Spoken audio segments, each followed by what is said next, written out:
And I'm live. Welcome guys to another live streaming session of Developer Habits. It's actually my third session ever, and today I'm going to live stream how I solve a challenge from FrontendMentor.io. And I already have two previous videos on FrontendMentor challenges. These are a bit easier ones, and they mostly deal with CSS. But today I'm going to, challenge myself a bit, because we're gonna take an intermediate challenge where we have to write some HTML, CSS, but also JavaScript. And for those who don't know, FrontendMentor is a really cool community-based service where front-end people or front-end developers can have various challenges by taking a design and try to code it into a functioning solution. And after you have uploaded it to the community, you can get feedback from the community members. And just to show you, there are like different skill levels, or different projects with different skill levels, and you can filter by various filters. For example, the difficulty, languages, type like free or premium, and so on. And today we are going to solve, as said, a intermediate challenge. So this will be my third video. I'm gonna make 4 videos in total. The next one will be an advanced one. But today I'm going to work with job listing with filtering. And basically what this service is about, or this challenge is about, we have to build a job listing. So like this is the desktop design for it. So we have like various rows with different jobs, and when you click on a tag, it seems that it opens a search box where it lists different categories or tags you have clicked on, and then it filters by those tags.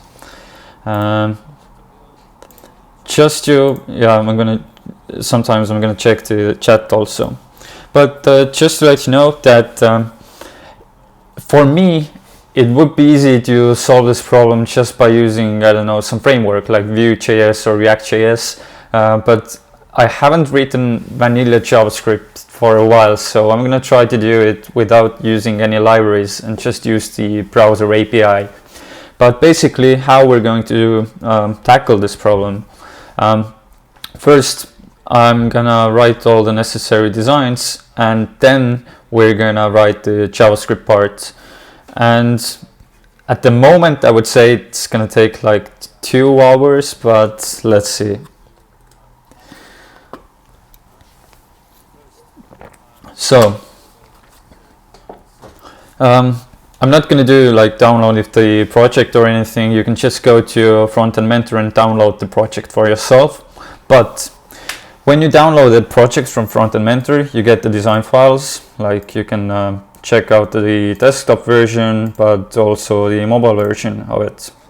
Then you also get a index.html file, data.json, various images that are used in this design. So I assume these are those icons here and whatnot. Also the background, I guess, background, header, desktop, yep, SVG file. And you also have a readme and the style guide. Yay, style guides. So before we start, I'd like to just take a look at the whole design and separate it into smaller parts. And for that I'm going to use my design tool, Sketch, to draw some, basically to just draw things when I have to or want to. As you can see, there aren't that many parts in this design, but still let's map them down. So I'm just gonna copy the header also. So this is the header part. Actually, I should open them, those files separately.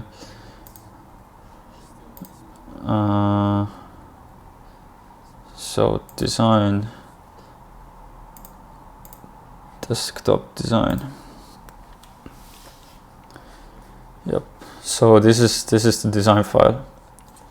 So basically, what we have here is, well, the header backgrounds. Then we have those cards. Like this is one card here. I'm gonna make it give it a red border. And I don't know what those lines here mean. Maybe these are like featured parts. Let's see, maybe the style guide says something. No. Read me. Filter job listing based on the categories using the HTML data attribute. Okay, we can do that. In this option, you use the hard-coded content that already exists in the HTML file. So if a job listing has the following categories, your HTML attributes will look for like this.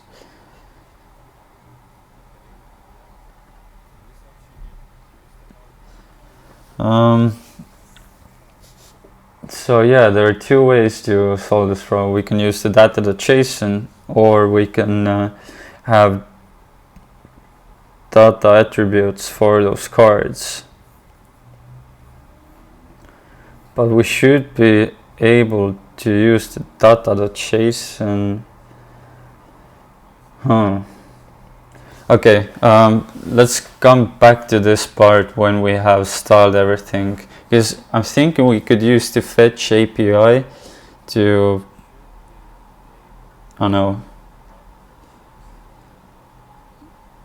to dynamically add the content.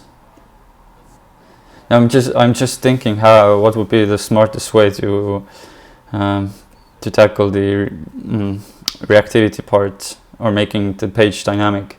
But actually we can just take this JSON here and copy or paste it to our JavaScript later.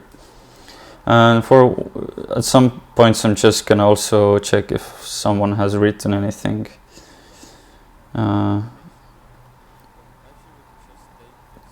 So sorry for that.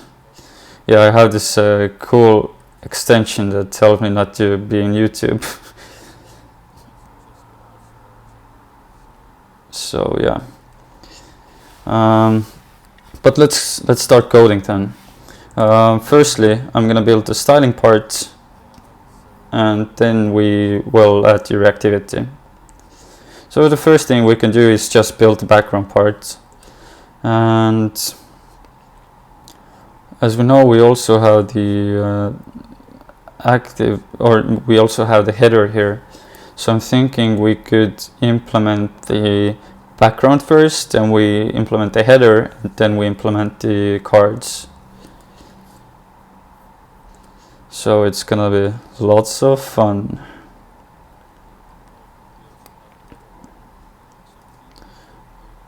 Okay. So to get the dimensions of those of the header, I'm gonna use my sketch to just measure things.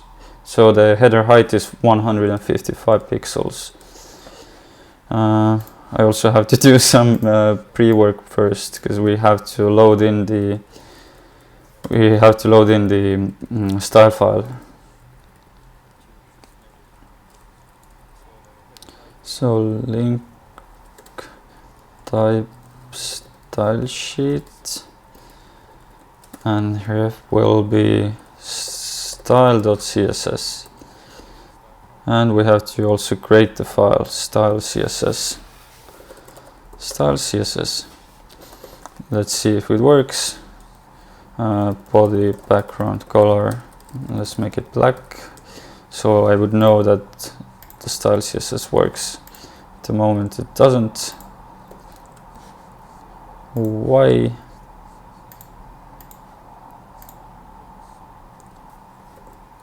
I'm already failing in this live stream. What's missing?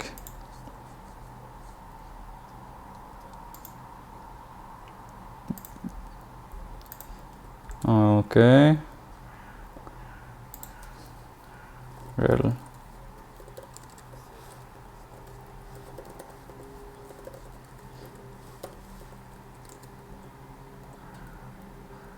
Oh my god.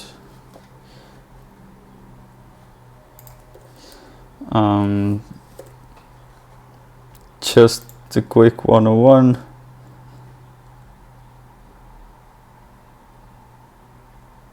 I don't understand why doesn't it work. Link. Oh.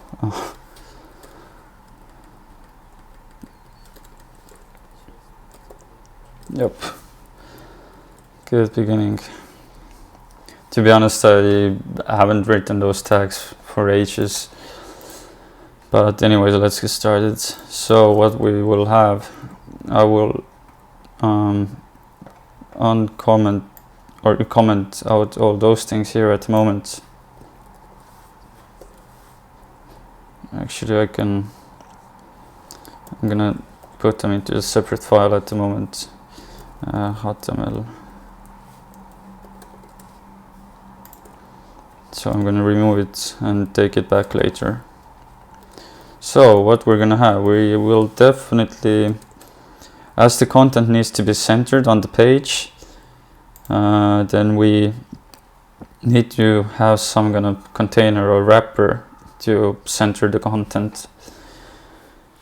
I'm thinking how to do that, because we also have the header.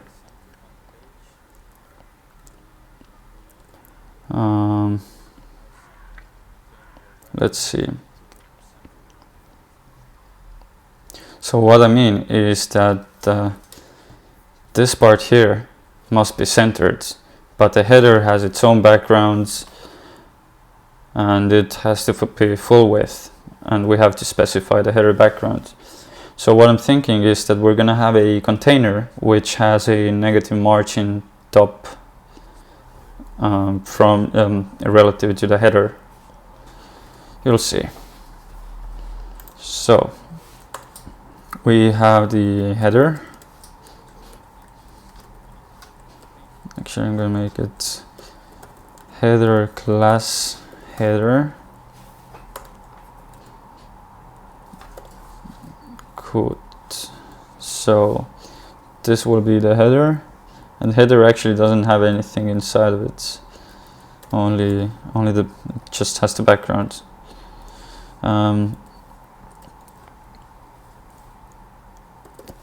Then we have the content,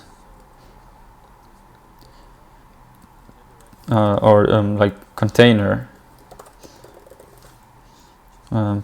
Let's say it's content container, and the container itself hosts various, like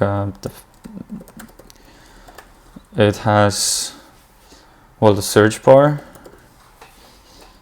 and it also has those cards, or let's say jobs, or yeah, jobs. Container search and jobs. And just to actually style it, give the initial styles, then let's write the initial CSS also. We need to get the styles from the style guides, and I'm gonna actually copy everything I have here so I can read it. So what I can see is that the background color, where is background color? Yeah, that's the background color here. So let's replace it. And basically that's it for the background at the moment. We can also load in the font. So today we have the font Spartan. Let's see if anyone has written. No. So we download, no, we don't download, but we want to just use it, this font. At the moment I downloaded it, but where can I just use it 500 and okay, select this style and select this style, and we're gonna embed it so we don't have to download it to our file system. I'm gonna make it like that. So now we also have the font family. Let's make it the default font family.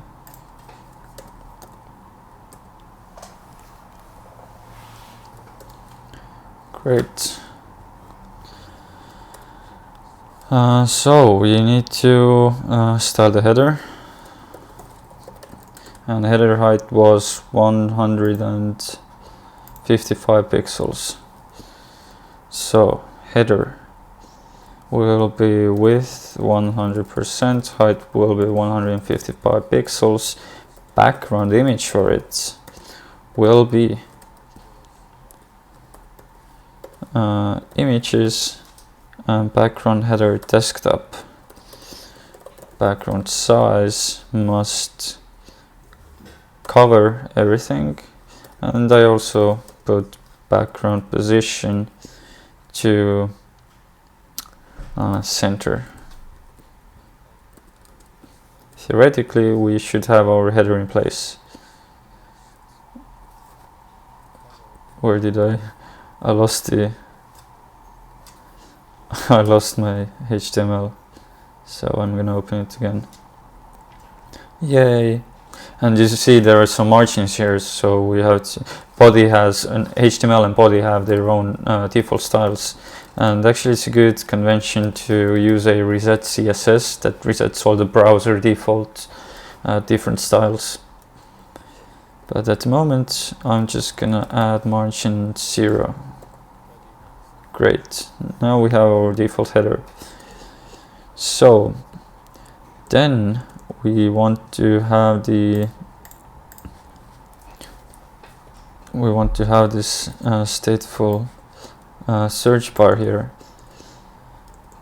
I'm gonna paste it here so it's easier for me to see.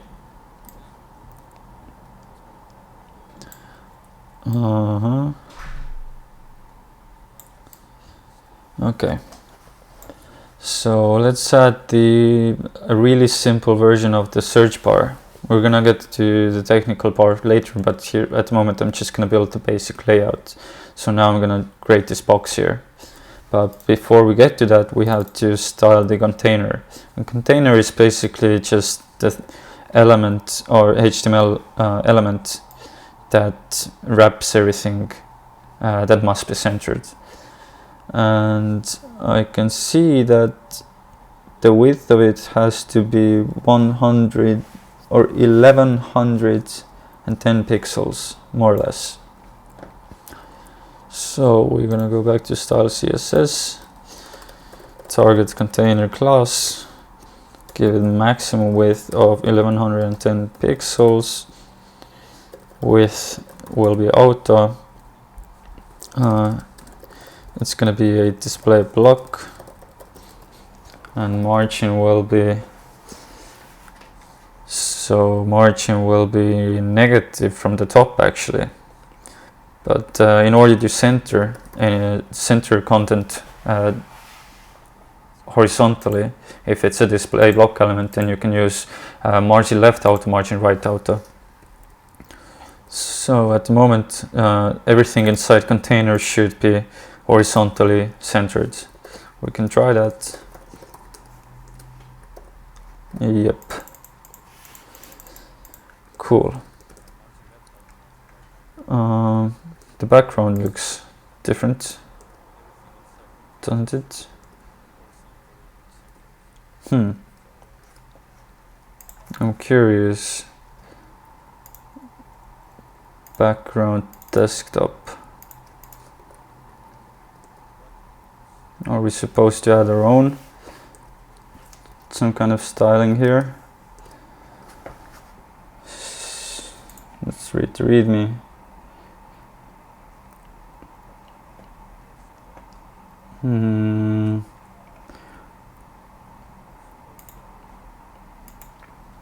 Okay. Well, you could add some kind of element with opacity layer or play around with SVG to change the background at the moment. Or just set the background color for header, which we could do. So it will have background color.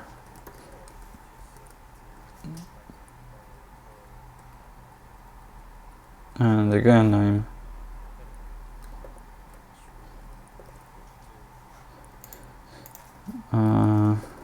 I don't know why.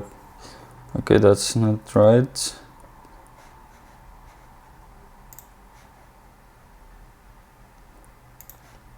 I'm a bit bamboozled, but we will get through it. Yes. So the SVG has transparent parts. Anyways, now we have the content centered. I'm also gonna have some padding to this container. So let's add padding like vertically 0 pixels, but for example 40 pixels from the sides. So now whenever you squeeze down, it has some kind of padding here. See, the hello part has a padding. Let's see if anyone has asked anything. No, I'm alone here. Hey. Anyways, let's continue. Enough with the jokes. We're doing serious business here. Now I'm gonna add the search bar.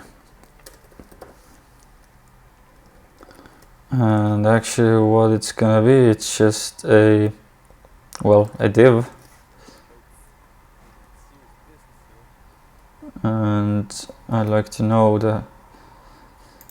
like to know the height of it. So I need the actual image.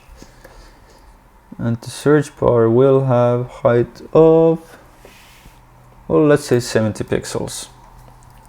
So width will be 100%, height will be 70 pixels, background color will be white.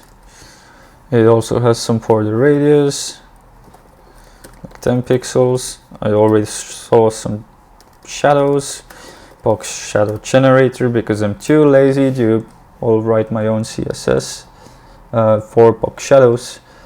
And it also requires some visual eyeballing here. So we're just gonna play around with the shadow.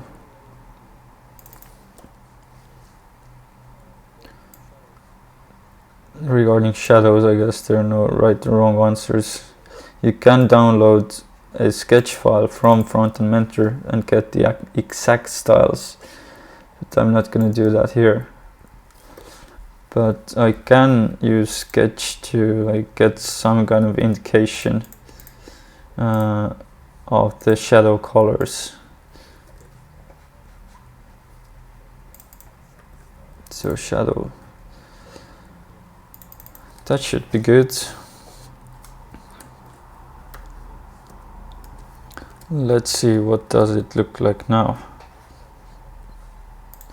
Why do I always close my index.html? I don't understand. See, even it's not that bad. We can tune down the opacity of it just a bit. See, I'd say it's quite decent. And you see, the content of the text box of this block is also, it has paddings. So let's add some default paddings for a search box. 40 from the sides 40 from the sides, and from the top 20.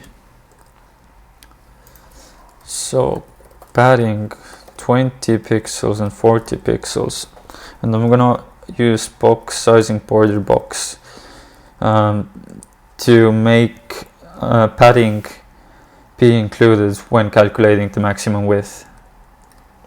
And also I'm going to remove the height 70 pixels. I'm going to change it to height auto.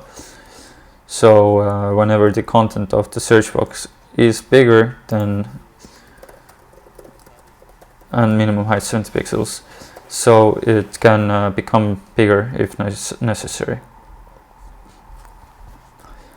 So now we have the search box ready. Then we need to, well, create those cards here. And for that, let me drink.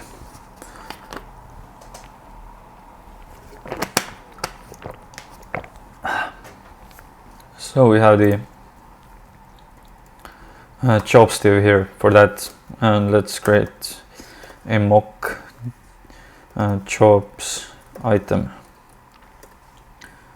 Jobs item, and well, jobs item, firstly jobs, it will be just 100%, height will be auto. But now I'm thinking the search bar should be like should overlay the header, and for that I'm thinking to add negative margin to header, and it will get 36 pixels of negative margin. So now it should it overlays the header just a bit, and if we remove the hello from here, then it should look as it's supposed to. Great. And to hide it, we can just set opacity to 0. Ta-da! But I'm not gonna hide it at the moment because I want to see it. It's beautiful.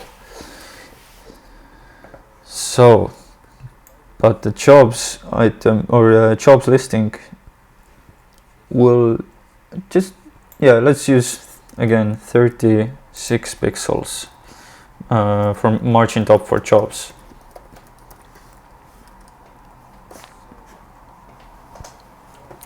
It will get the same no, I'm doing jobs container at the moment, and actually I'm gonna make it a grid, and you're gonna see why. Now grid is grid is really great for creating two-dimensional layouts in CSS, and the reason why I want to have grid is because I have this property called grid grid row gap, and I can use it just to specify the gap between different rows, so I don't need to play around with margin top or bottom for those job items. And now I can have jobs item, which will be 100%, height will be auto, but it does have again some default paddings. So let's define those. So from the side it seems to be 40.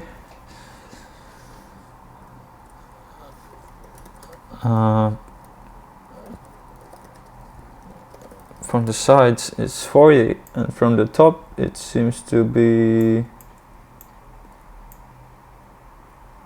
let's make it 35. It seems to have the same styles as the search bar regarding the border radius and shadow. And see, if I don't add box sizing border box, then the padding gets added to with 100%. But if I do box sizing border box, then it will include the padding inside or in the calculation of width 100%. Cool, this is super cool. So now we have our basic building blocks. I'm also gonna add padding bottom for padding bottom for the container. So now what we need to do, let's make the job, let's generate some job items so we have more visuals to play around with. What I can see here is that basically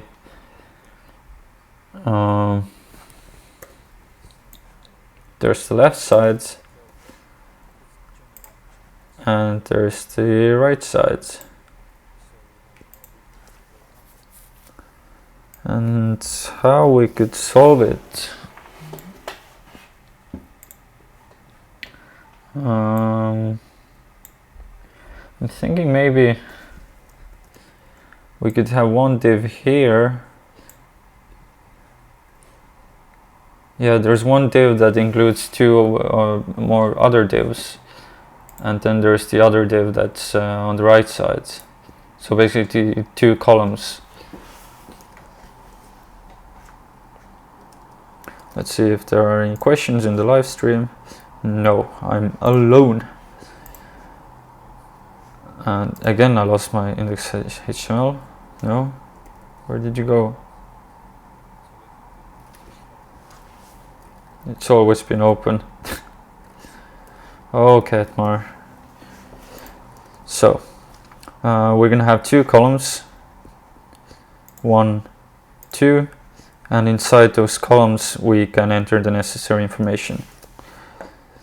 For that I'm gonna use flexbox. So jobs item will get display flex and justify content space between. And for the job item we're gonna have div class jobs column, and that's the left one, left column,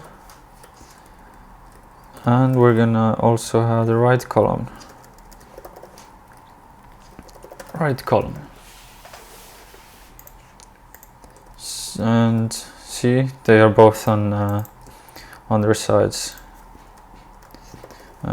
Jobs column will have again display flex because it's easier for me to just center items vertically and play around with the layout.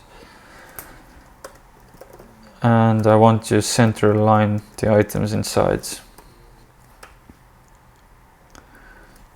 So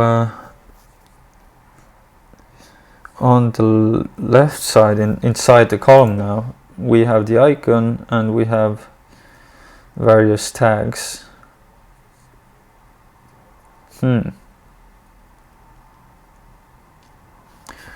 We can try build that part first, the left column. And I'm gonna call that part, gonna see if there's anything to be reckoned with from the mobile view.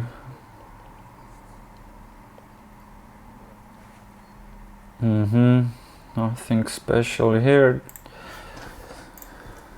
So let's make it jobs info. Jobs info will have two items. It will have the image and it will have the text part. And it should have a maximum width, it seems.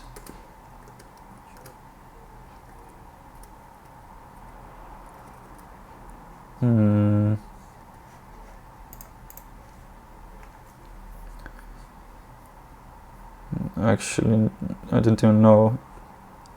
What if the text goes on 2 lines, the title of the job listing? But okay, at the moment let's not worry about it. Let's just make a jobs info. We'll have the image.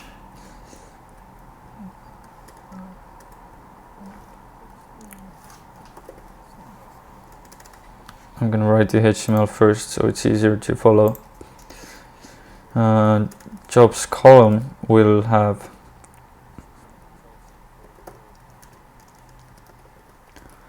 div class. Actually, I don't need the info div, I guess. Just have jobs image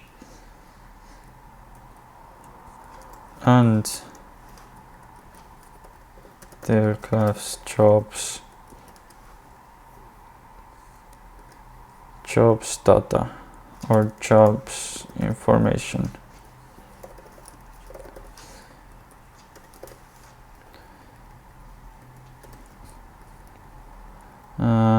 Jobs image actually doesn't have to be wrapped, I guess.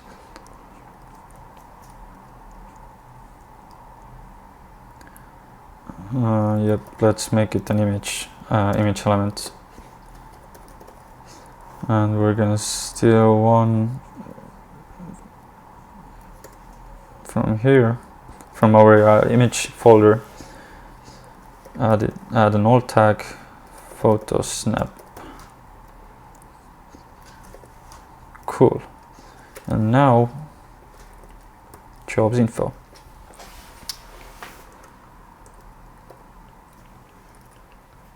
Doesn't look that nice at the moment, but we are still developing it. So the image is already in place. The image should also have a class, jobs image, and we should give it like some kind of dimensions or rules. So let's make it so the maximum width can be 90 pixels.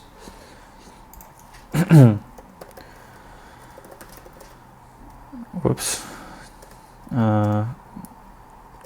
Or width will be 90 pixels and height will be auto. And jobs info. Firstly, it will have a margin left from the image.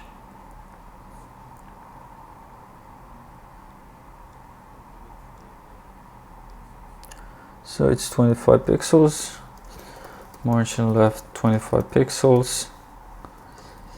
It will have width auto and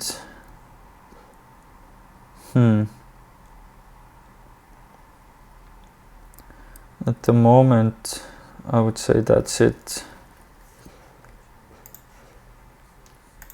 So, and inside jobs info you have the company, jobs, and that's called, like, let's call it company, jobs company, and it can be a span because it's just a simple text. Photo snap. Then we're gonna have the actual title. Again, span, jobs title, senior full stack developer. And then we're gonna have some items, or I don't know how to even call them, like details. And this, I guess, can be a list. So let's make it a list,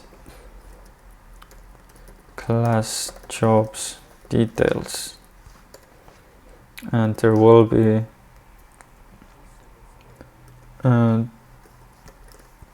date added 2 weeks ago.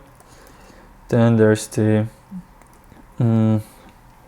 I guess the contract type, like full-time or freelancer or whatnot. Full-time, and then we also have the location, USA only. Yay, USA.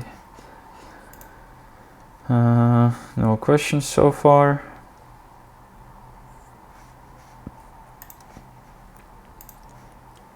Let's see what we've got. Cool. We've added some data here.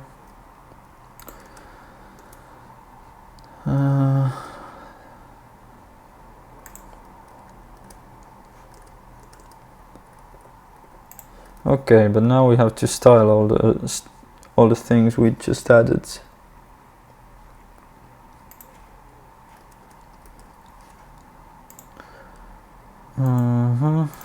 So firstly, I'm gonna put it to 2 column views so it's easier to develop the styles. So firstly, we're gonna have jobs company, and it will get what styles? We have to change the font.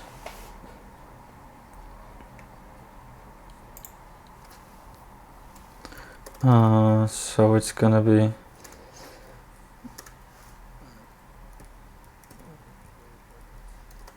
jobs company,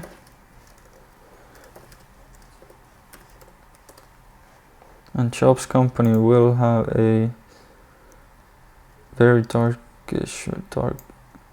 We're just gonna eyeball the colors. Filter tablets, very darkish. I guess it's that one.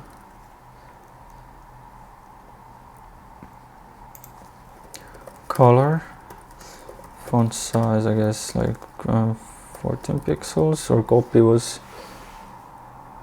15 pixels. 15 pixels. Now, because we can only have, we definitely want all those items to be on separate rows, the company name and title. So I'm gonna give it with 100%, so they always go on separate lines. And also display block. I guess we could also just use display block, because then display block also makes them go to on separate lines.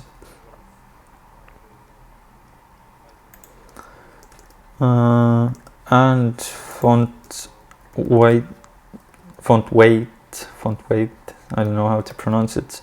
Font weight will be 600, because we want it to be bold,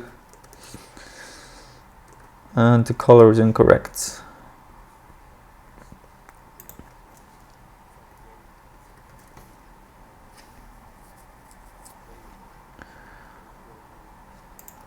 So what about that one? Nope, that's definitely not correct. Let's try another one. It's a good thing I have the color selection in my editor, and I forgot to zoom in the font text editor, so maybe it's easier to follow now. Sorry for that, but I improved it, so that's good. Yeah, I don't know which color to use here.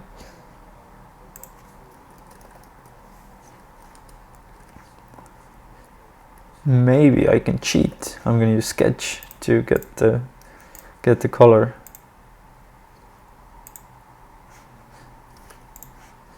So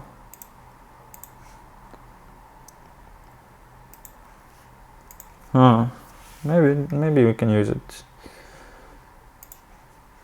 I mean, that's the color, right? But light grayish shine filter tablets. That one then. And I already used it here, right? No.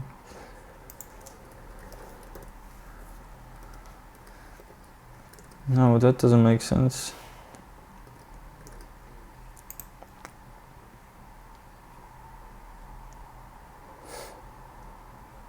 I'm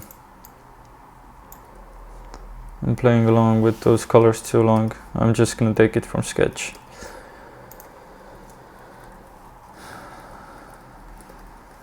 At least now I know I have the right color. Yay! And the font size should definitely be smaller. So let's make it 14 pixels.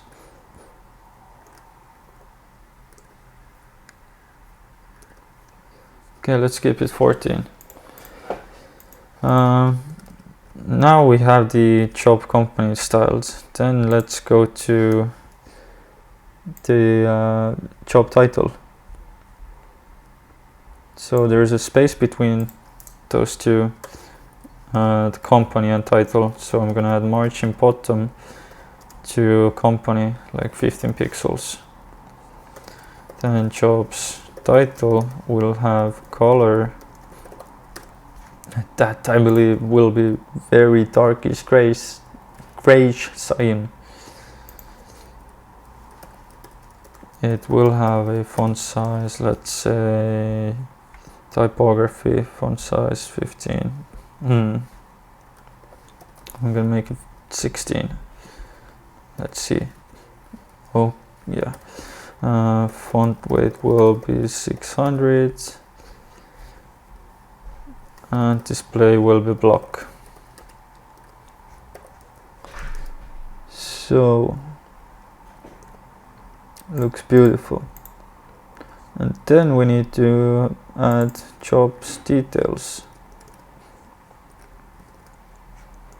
This is just inline elements, but there's this dot between them. So let's see how we can do that.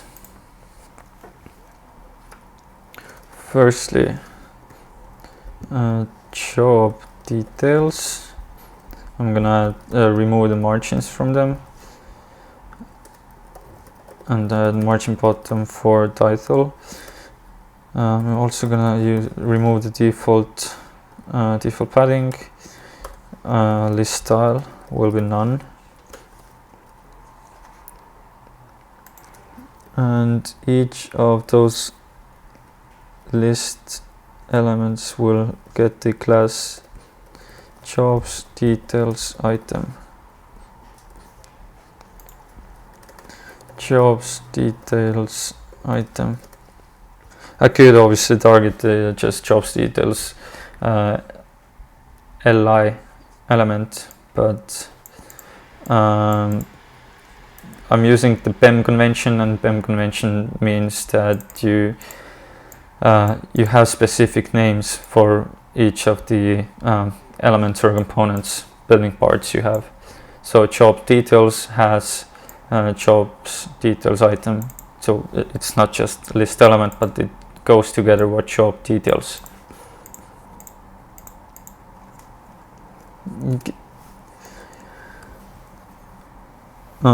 Job details item. So here I would say I don't even know how to style them at the moment. We definitely want them to be inline. Actually, inline block. We can give them the fonts.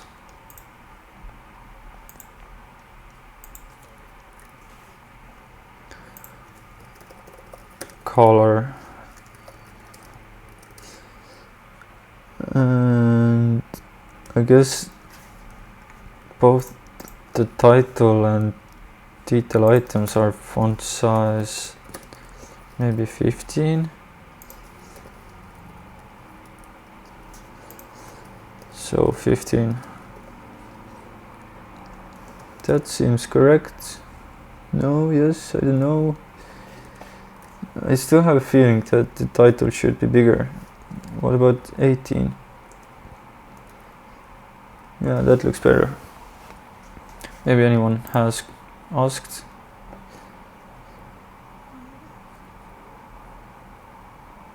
Aha, don't forget to scroll more to the bottom if working on split editor, otherwise your face will cover the code. Thank you, Gerdo, for that.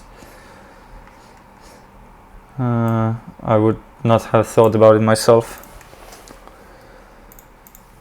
I usually work on 2 screens, but at the moment I only have 1 screen, so I cannot follow myself. So that was a really good comment.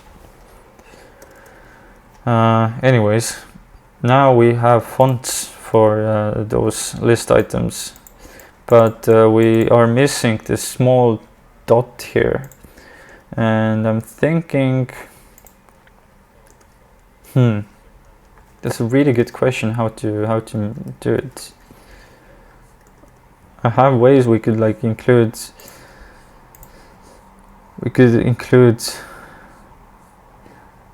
pseudo elements or play around with list style.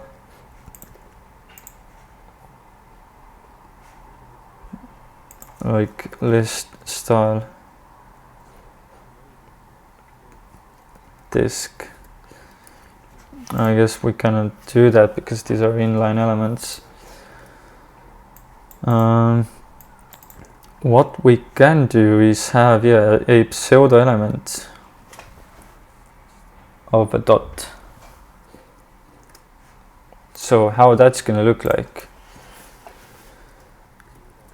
We're gonna have jobs details item after, and now after each list item we're gonna have this small dot.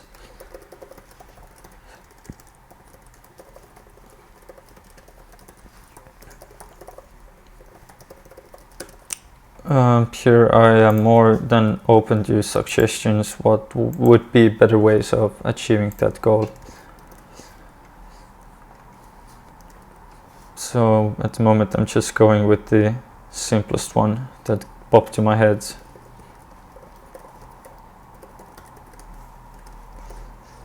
See, we have the dot here. Let's give it some spacing. Margin left. Let's see, like 15 pixels. So it can be margin 0 and 15. And I'm also going to specify line height 1 em, and here also line height 1 em. Oh wait, no, this is just an element. It's not a text element, it's just a div in that sense. So I'm gonna use flex to align items. Wait, can we have vertical align? Oh no, that screws things up. Something else also screws things up. Oh, 15 em, 1 em.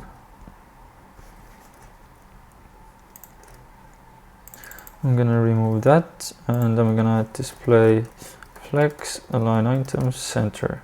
That should work. No.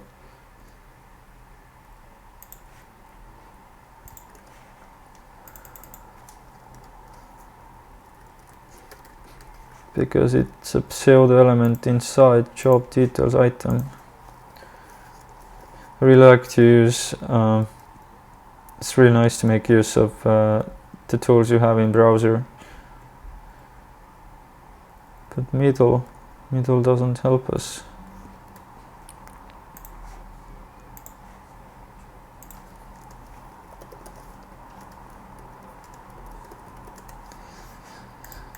I wouldn't want to make it like flex item just because I want to center it.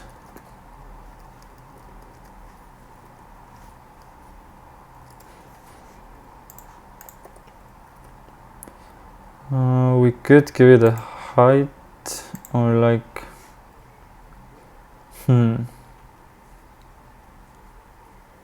that's a really good question. Maybe margin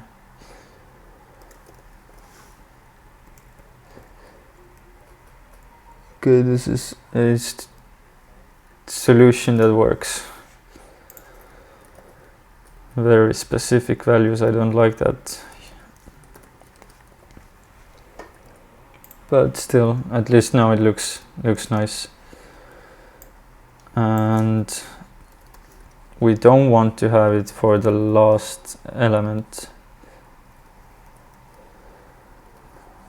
Last child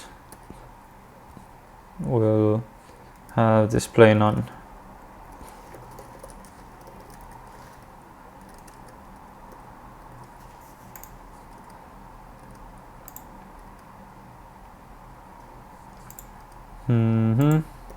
Okay, why is it loading?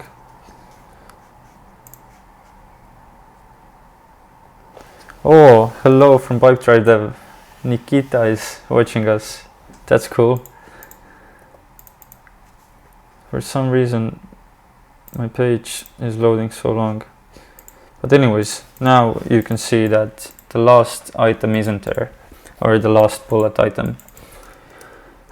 Here I would like to say that at the moment I just added some specific margin pixels, but there are different ways of doing or approaching this, how to grade this dot in the first place, and also how to center it. You could play around with display flex, you could play around with vertical align for inline items. Yeah, different ways. But yeah, that part looks solid. Now we are going to style the other part. Those small tabs here, or tags, let's call them tags.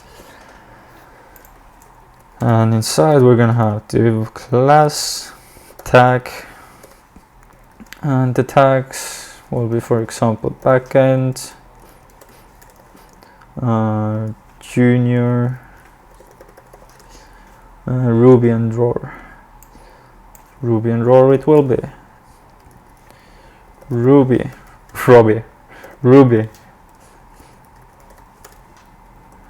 roar. Okay.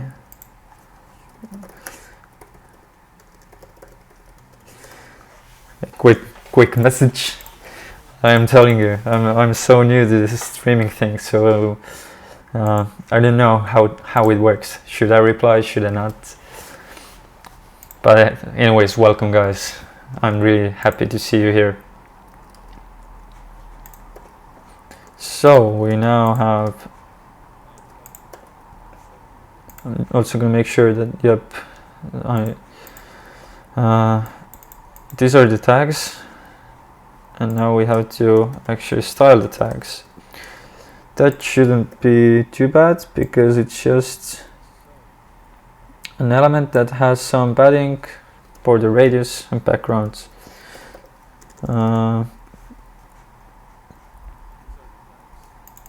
Actually, it'd be more correct to make them span because they just include text.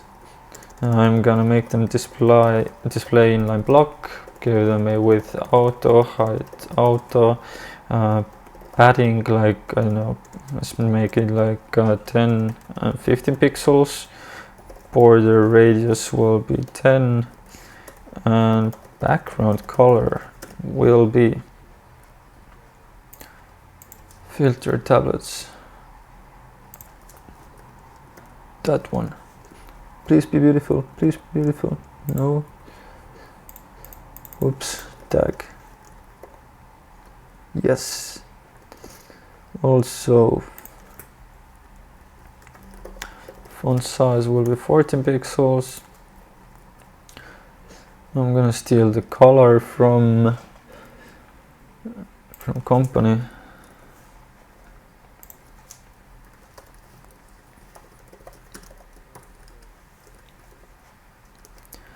And I'm gonna have margin actually we're gonna have margin, let's have it 10 pixels. Too big?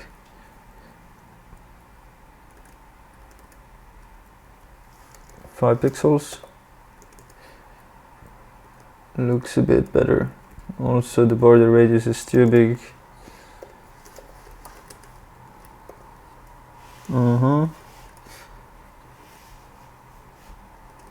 And font weight should be 600, or was it 600? 700. I had the same mistake somewhere else also, so let's make them 700. Yep,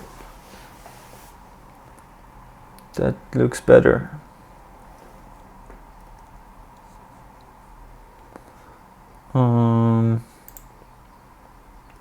Yeah, I guess that's it with. Oh, and also let's make them cursor pointer, because we're gonna be clicking those items here. And while we are at it, we can also add an active state for it.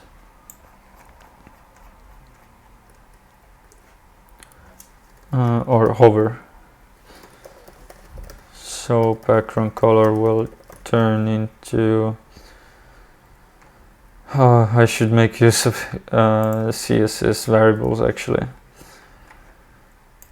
CSS variables. So basically, you can have you can define variables for CSS like that. So let's do that for us also. So root, and we will have, for example, the highlight text color. Highlight text color, and then you just give the value to it. So in our case, what I meant is that one, as I'm using it at so many different places, and then you can just use that kind of syntax. And to be honest, I have never used CSS variables before, because when I started learning CSS, there weren't such things, and usually I'm using preprocessors like Sass to do all that magic for me. But I thought it'd be fun to use vanilla CSS and vanilla JavaScript to solve that challenge.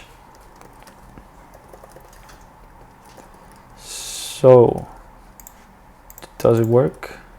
Please work. Yes, it works. And color will be white. But also, let's add a nice transition effect to it.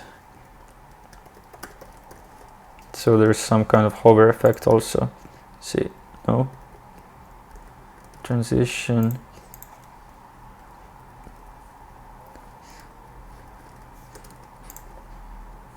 See, whoa, beautiful.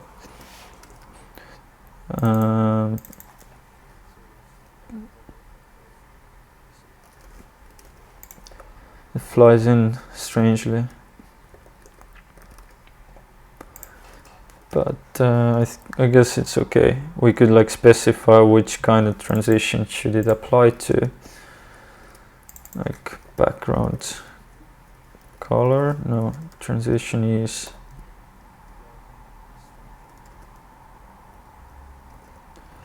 CSS transition.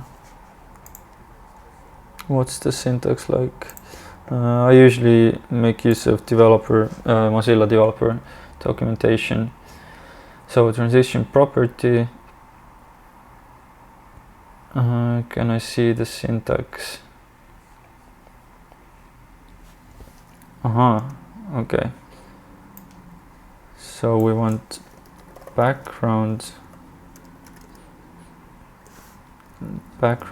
color.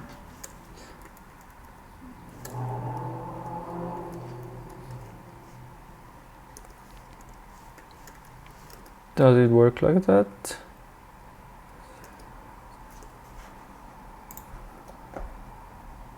Yep, seems to work. Nice.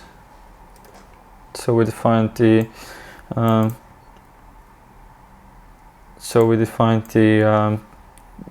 CSS property that should get this transition and the timing.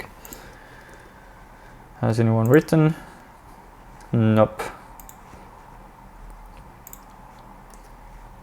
So now we have the card ready.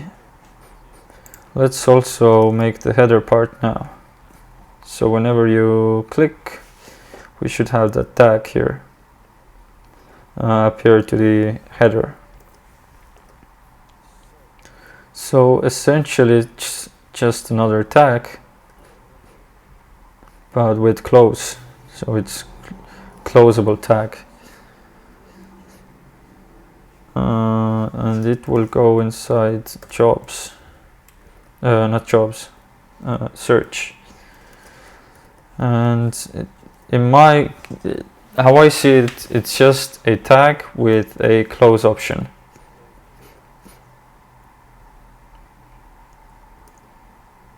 So I will use the tag again, but it will also get the close option. Tag close. And how should we do that? Okay, they have quite different behavior in that sense. The hover is different. Okay, no, I won't be using tag. I'm just gonna copy some styles from the tag, but I'm gonna make it a close tag. It inherits some styles from the tag, but it's still quite different. For example, we can get the border radius, padding, background color, font weight, font size, color, margin, almost everything. Just the hover is different.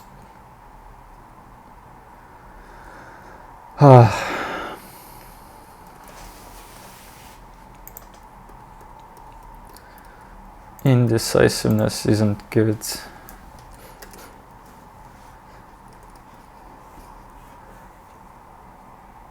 So it's still a tag. Okay, let's say the front end is chosen. So here it is, but we want to have that close part also. So I'm gonna have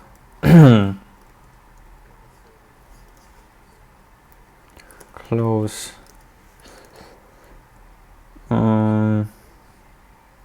How to do it? Do we have the close icon? Yeah, I can remove.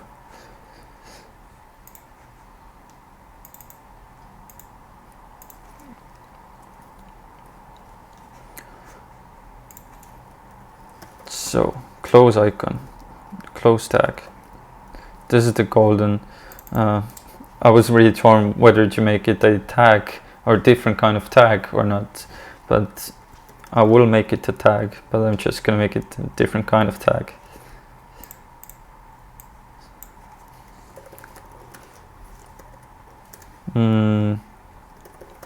And again, I'm gonna make use of pseudo elements.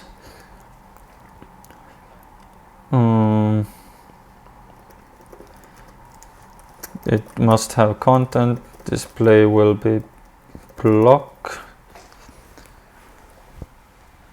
I'm gonna make it width. What's the width of that part? 30 pixels. So let's make it with 30 pixels. Height will be well, it should be 100%, but let's see. Background color will be that very darkish,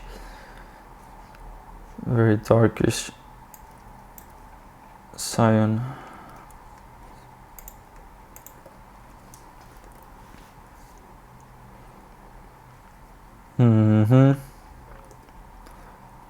Do we have it? Do we have anything already? Oh, and we have to make close tag. Something is missing.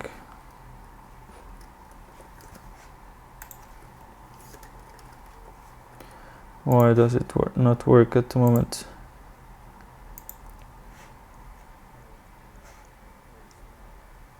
I think I'm gonna make the close tag position absolute, because it's easier.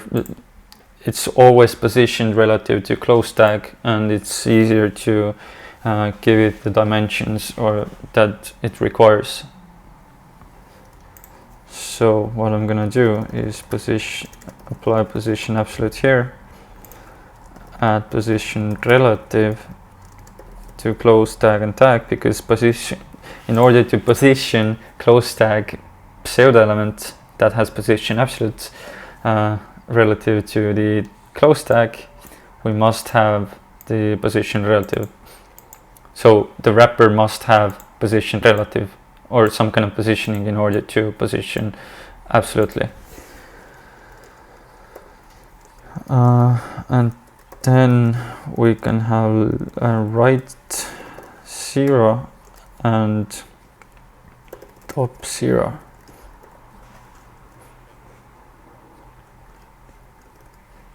And this is the actual background color I'm looking for. And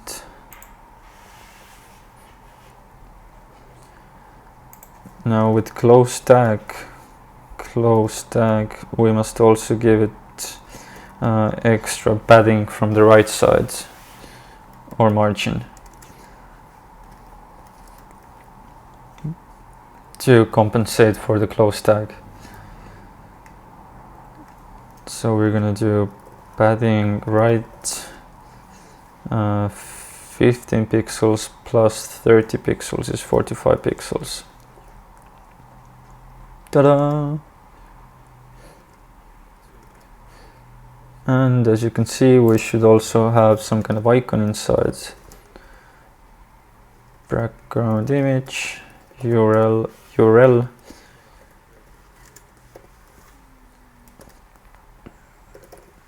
I can remove background position center. Background size is, let's make it contain, and background repeat, no repeat. Okay, that's way too big. Let's make it maybe with definite values, like 15 pixels. Yep,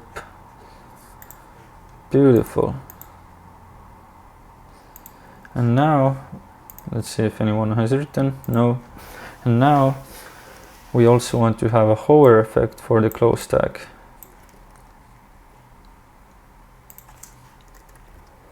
Close tag hover, and actually we want to have the effect for after. The background of after should become that very darkish cyan. Are we already using it somewhere? Yes, we are. So let's make it a variable.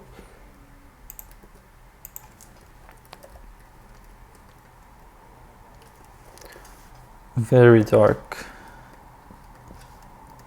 color, highlight color. I'm gonna do some variables refactoring. Okay, so highlight text color will become highlight color,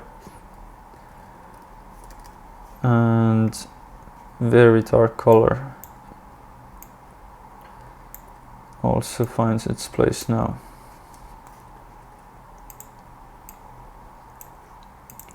So var, like that, and we can now steal that color and also put it here. Yes, yes, beautiful. So we almost have all our styles. There's also this clear part, and this is gonna be actually let's give search 2 parts. Search left, or yeah, search content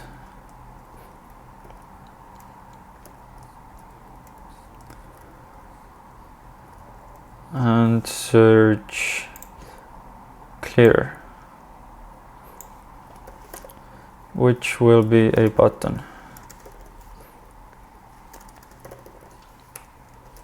Clear.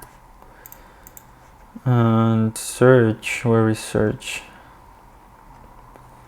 Search again, we'll get, actually I'm going to make it a grid. Display grid, and grid template columns. We're going to define the columns. Auto and declare, let's make it like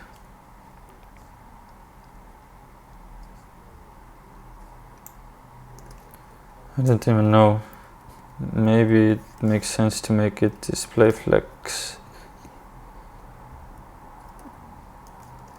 Yeah, display flex, and have justify content space between, so they are on other sides from each other.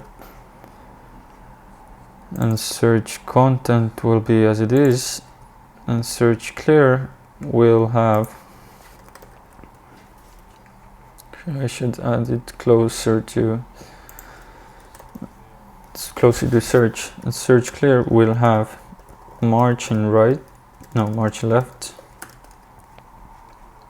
let's say like 20 pixels. No, actually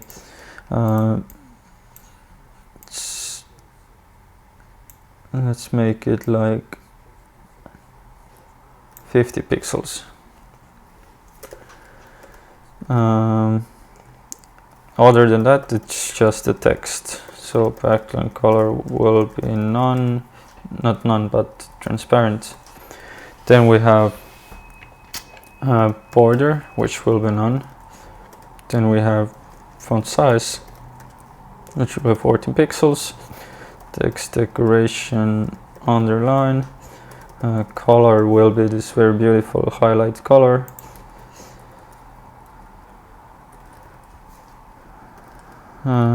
Let's see, nice. And it should also have font weight 700. Great. And outline, let's remove the outline. Then we're gonna move the text decoration and give it to the hover state. Search clear. So text decoration none by default.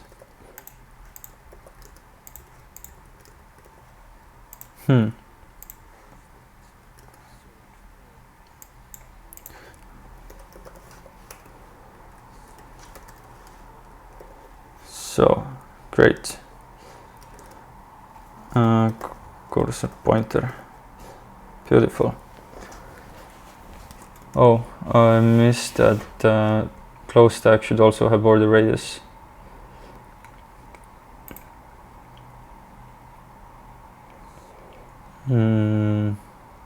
Border radius 5 pixels.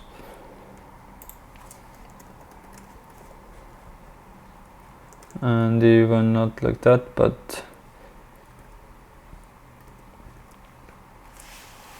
border radius, border right, top right, bottom right, top left, we want to have top right and top bottom radius to be 5. Bottom right, oh my god. Yep, that's what I'm looking for. Then I'm gonna make the width just a bit bigger. Too big. Ideal. Yes, that's cool. That's what I'm looking for. So it seems like we have the desktop styles. I'm not gonna do the mobile styles, because if you want to learn about mobile styles, you can check my other videos. It's just about making use of media queries and making everything work in mobile also. I'm definitely gonna add the mobile styles for the final version, and you will find the link to this final solution in the description. But at the moment, I'm just gonna proceed with adding JavaScript, otherwise the stream will become too long. So now we have the styles ready. Cool. And just for the sake of it, let's add some more job items, like 1 or 2. Yep, job items also work. Now by default we shouldn't see that header. It should be hidden, and it becomes visible only when you click on element. And now I'm gonna make use of JavaScript to actually load in information. And I'm a bit afraid because I haven't written vanilla JavaScript for ages to manipulate the DOM. So let's see how it goes.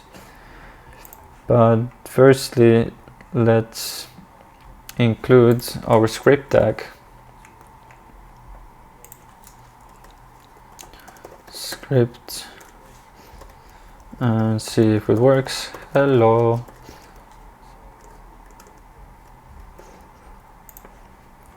And the script tab works. So the first thing we want to do is see what kind of information do we have. So I'm going to make use of that JSON here to load in all the data. And I'm gonna take that JSON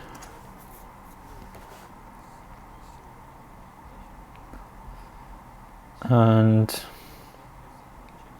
thinking it'd be better to do it all in a separate file, a separate JavaScript file. So what I'm gonna do is link rel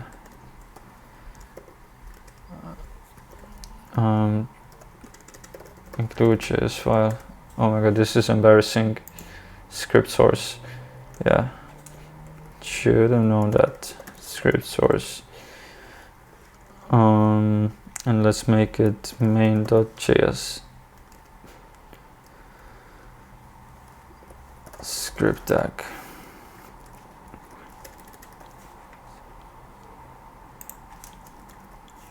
I'm really bad in memorizing all the basics. Like, I don't know, script tag, source. Maybe I needed some other attributes. Anyways, I have to live with that now. And I'm gonna make the main.js file. So I'm gonna take the JSON from here, and I'm gonna make it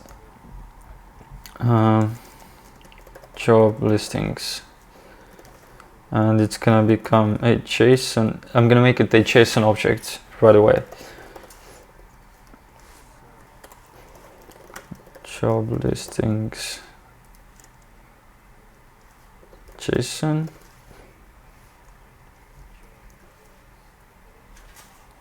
But actually it already looked okay. Yeah.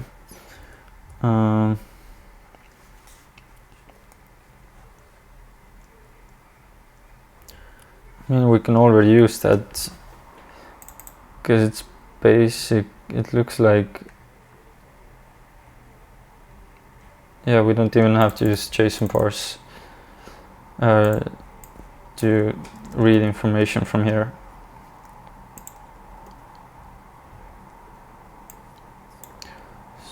So I'm gonna host all the information we have in job listings JSON. Then what I'm gonna do, I'm gonna want to display. Firstly, I'm gonna display job listings based on the JSON file or JSON data that we have. And to do that, well, I don't know now. It'd be so easy with React or something like that. But basically what I want to do now, I'm gonna remove the data from here.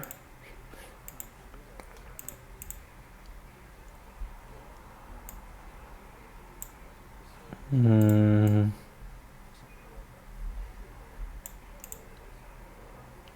thinking if I'm shooting myself in foot. Jobs item, jobs item, jobs item.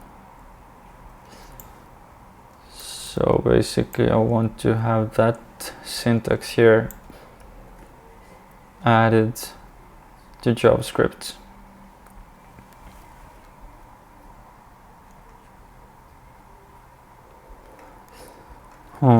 What would be the smartest way to achieve that? One way would be to have this template here, take this string into JavaScript and replace the content where needed. But actually we're gonna do it so we build up the HTML of each job item in JavaScript. But then we also need to make those parts clickable. Damn, this is interesting.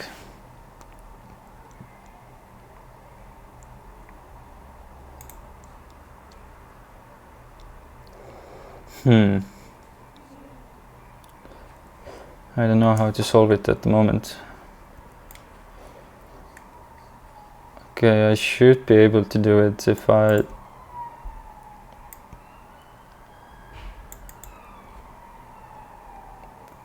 create those elements and add them to the DOM and listen to global click events. Let's see if it works. So we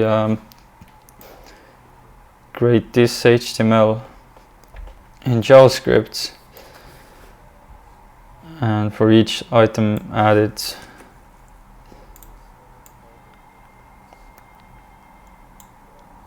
and in the end when we click on some tag, then we listen to global clicks. Yeah, I'm not sure if it works, but let's hope it does. If it doesn't, we'll see. So I'm gonna make another function, actually, get job listing HTML.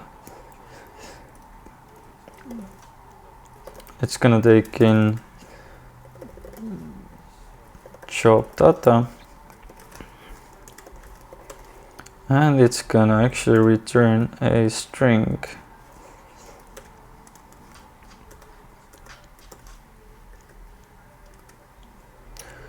Has anyone written? No. So it's gonna take in the string, or well, the HTML.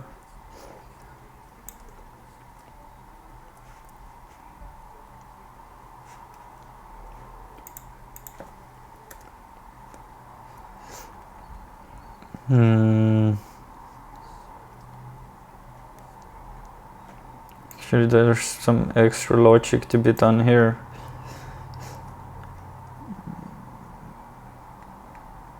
But so it's not just a string actually.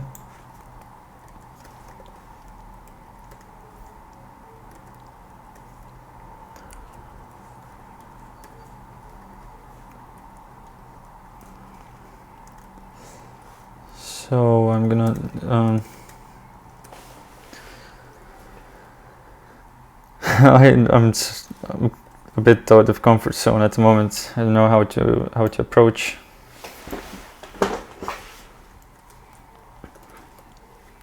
And make it a string at the moment. Job listing string job listing HTML, and so this is the HTML. We have to pass in some data.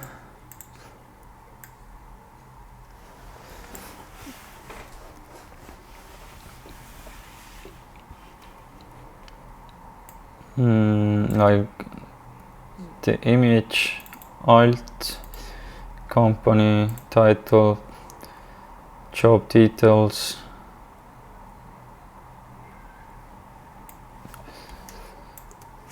and then we also have those tags, and those tags must be looped.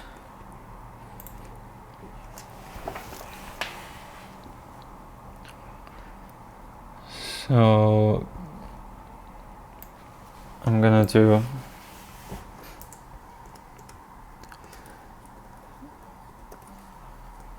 job tags.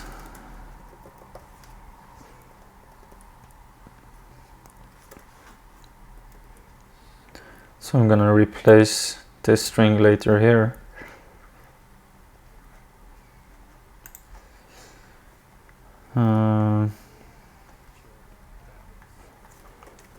And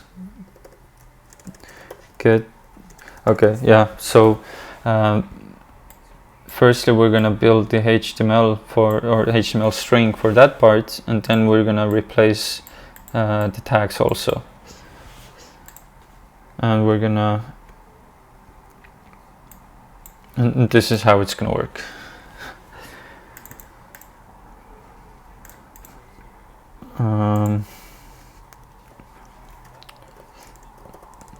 So we need to have a function called getTag.html. It's gonna take in the tag name, and it's gonna return the HTML for the tag.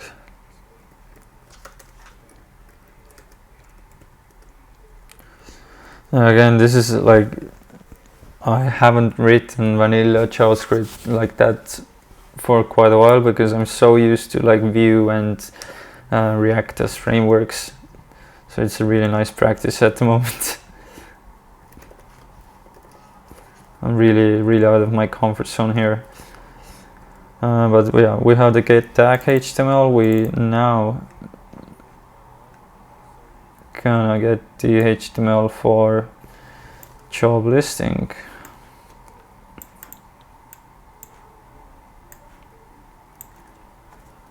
So firstly, we can have the, like, how, I don't even know how to call it. Oh, also I'm gonna, for the sake of separation between functions and variables, I'm gonna make those actual functions.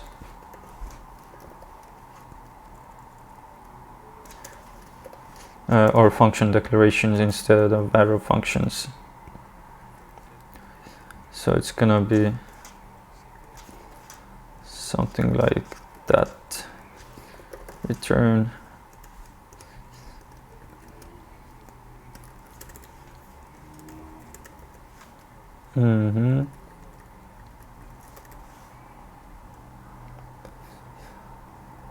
okay, and here also function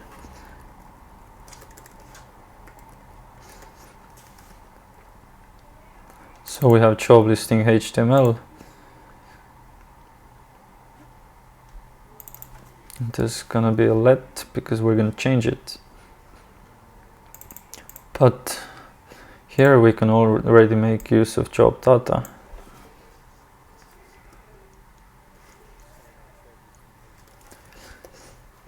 So job data dot logo. We can take job data dot company. We're gonna need it once more.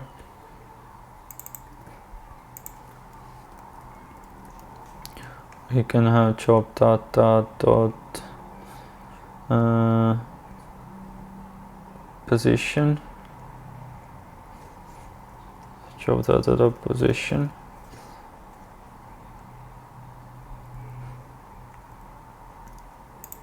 We can have the when was it posted, job data dot posted at. So we can also have the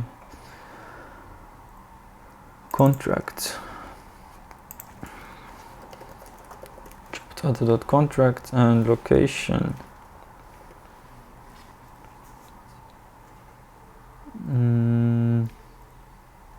Location. So this is the HTML without tags, and now I'm also gonna get the HTML for each tag that this position has. So what's it gonna be? I guess tools.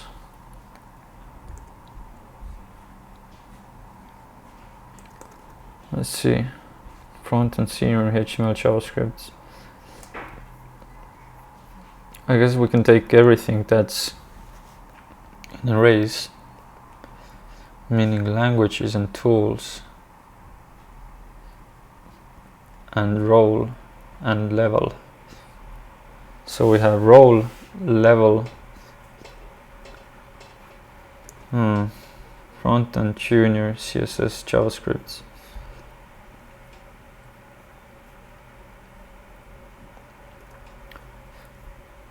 So you have role, level,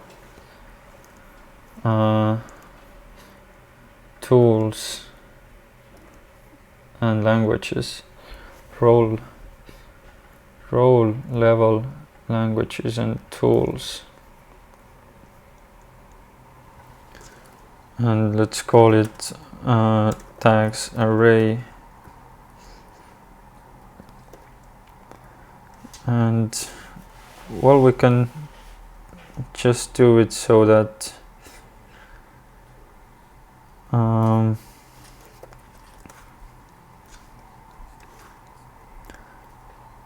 we're gonna have jobs data dot role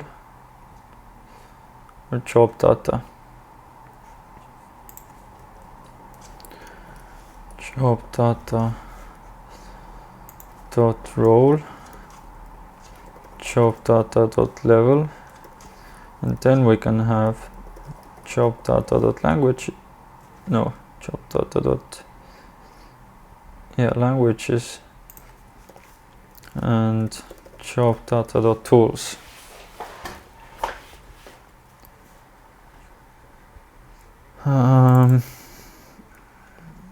Just for the sake of it, to see if it works, let's return tags array,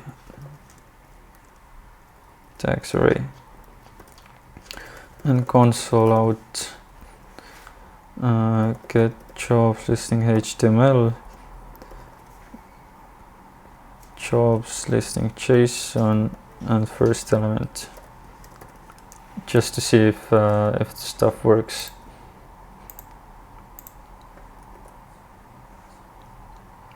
job data.tools is not it's saying it's not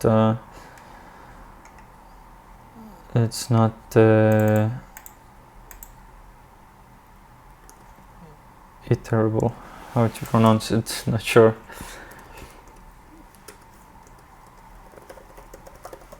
Job data.tools.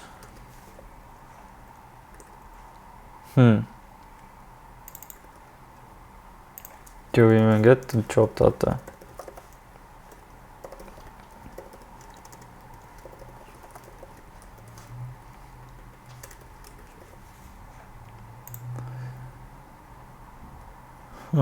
Languages. Obviously we have to make sure that that this property also exists.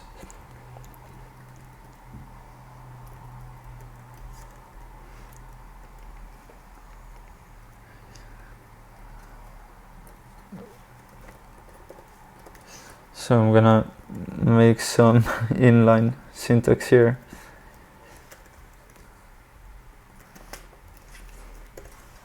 Just to make life a bit easier.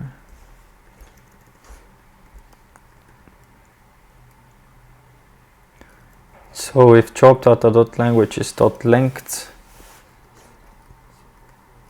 no, actually we can do job data.languages. If job data.languages exists, then we return it. If it doesn't, we return an empty array, and from that expression we spread all the values. And the same can be done for tools. Yes, now we get the tags.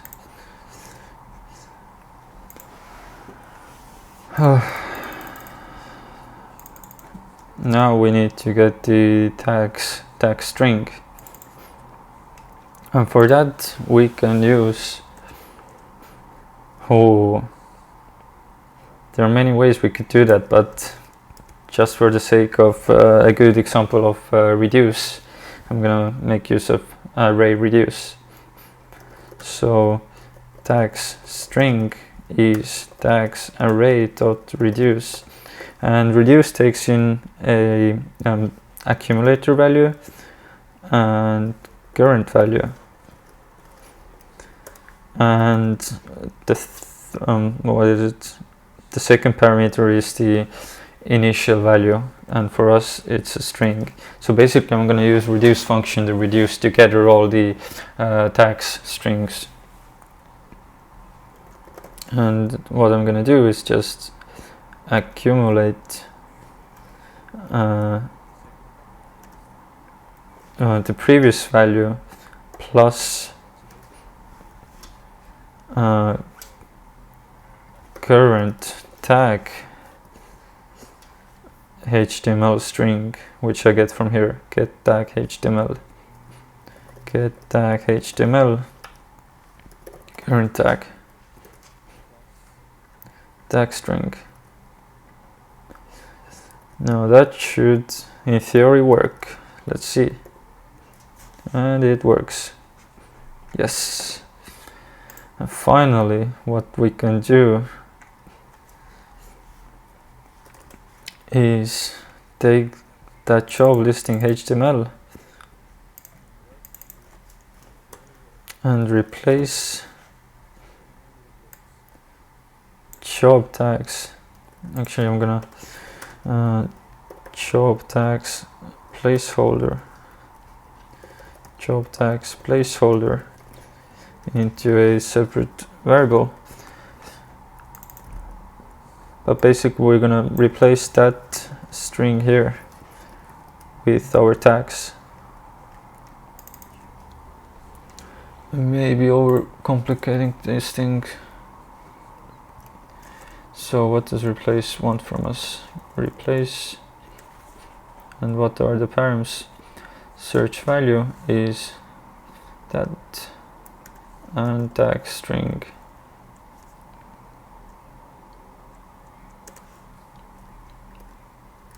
So and here we can see that we have the HTML. Let's see if it actually works. To do that,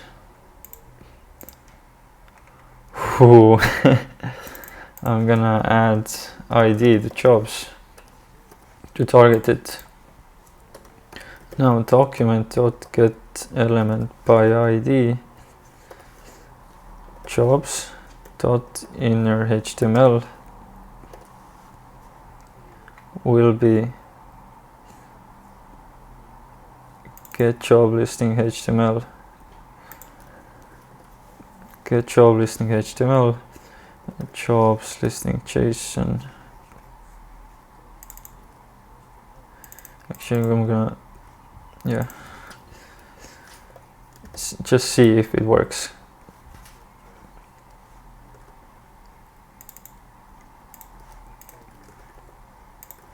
Document.getElementById.innerHTML is not a function.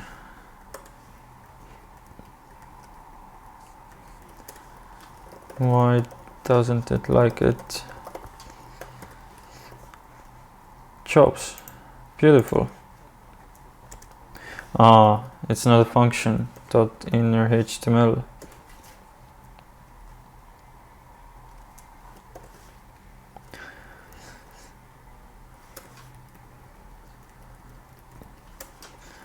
That's what happens when you don't do DOM manipulation that much anymore, because in React and Vue you don't have to do that. And well, not the Node also, Node.js. Let's see. Beautiful. So we have one job listing, but we want to have those job listings for everything. So what we can do is get the job listing HTML for all those job listings. And again, we can actually use the reduce function, but I'm gonna create a simple function that takes in what does it take in?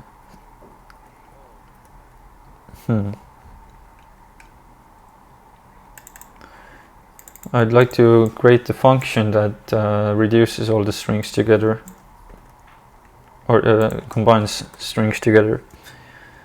So I'm gonna make a function combine strings, and it's gonna take the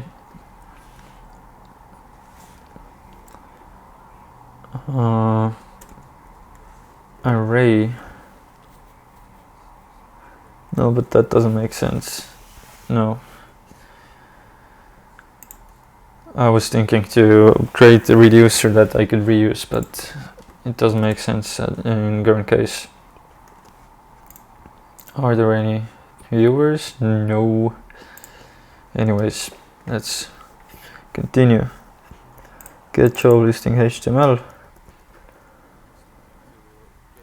And we want to have that string for all job listings. So let's create we can make use of map.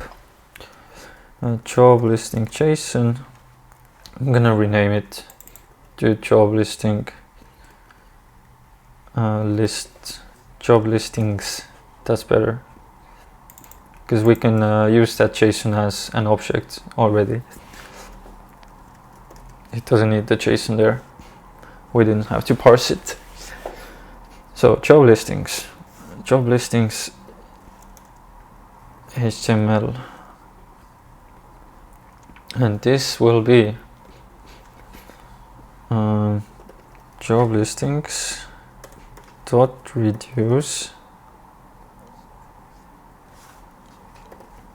again current value or accumulator current listing, and it will all begin with a simple string. And what we want to accumulate is actually accumulator and the value of get job listing HTML for current job listing.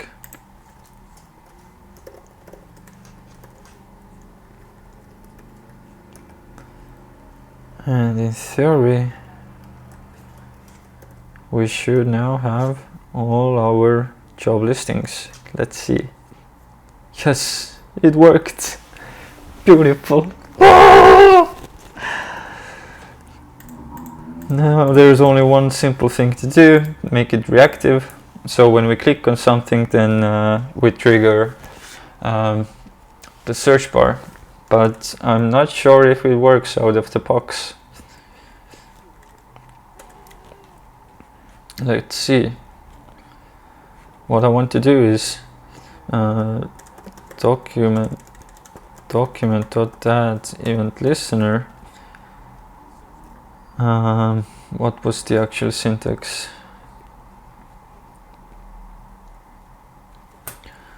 Click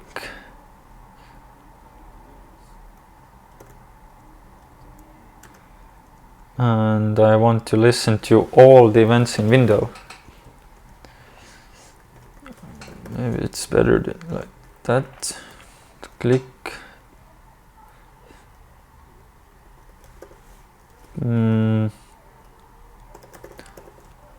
Document listener, type click listener.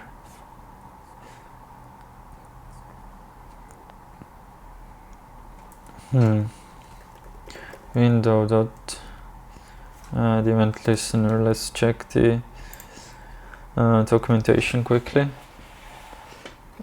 Target add event listener, type listener options, event handler. So window event add listener, test null. We want to listen to click examples. So click modify text. Okay, I didn't remember the whole syntax, but I guess we can do that. Event console log event. So what I want to do is whenever an element is clicked, I want to get a console log. See, something happened, something happened, something happened. Cool. Let's also log out the actual element that was clicked. See. Can we also get the target? See, we got the target, we got the image, and we got our span. That's great, because now we have access to the element that was clicked. And based on the information we get from here, we can add it to the to the search bar.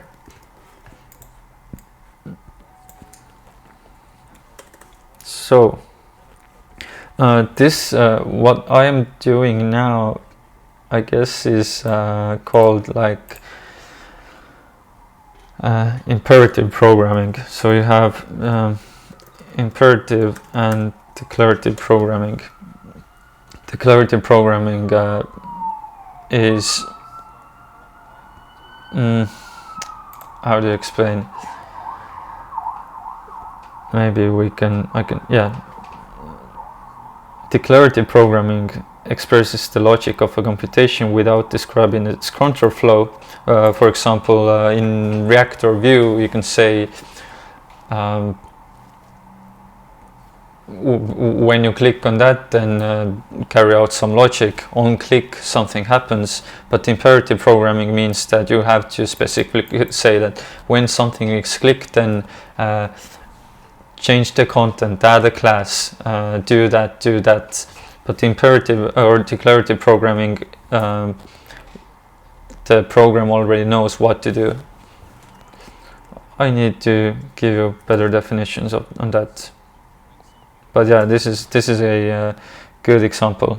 Imperative programming, you have to specifically say that from class list remove class, add class, from class list remove adds, whereas in declarative programming you just have some kind of logic. For example, this.state.color equals red, and you just set the state. It's more like dynamic, and you don't have to say every time what to do, or you don't have to explain the flow, what needs to be done in respect to programming our solution. This is probably going to be more imperative programming related, because I'm going to have to explain or tell the script what to do. And what I mean by that is I'm gonna have to take the event that was clicked, make sure it's a tag, take the content of it, add it to search bar, and finally basically describe every step that our code has to execute. So firstly, what we can do is check if clicked element has class tag.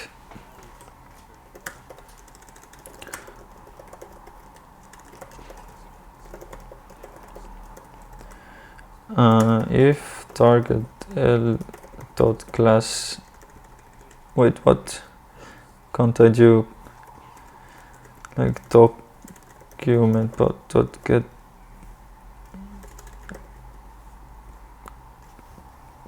I think there's like something like class list or something. Yeah, class list. Just to make sure I have the right data. Classes target L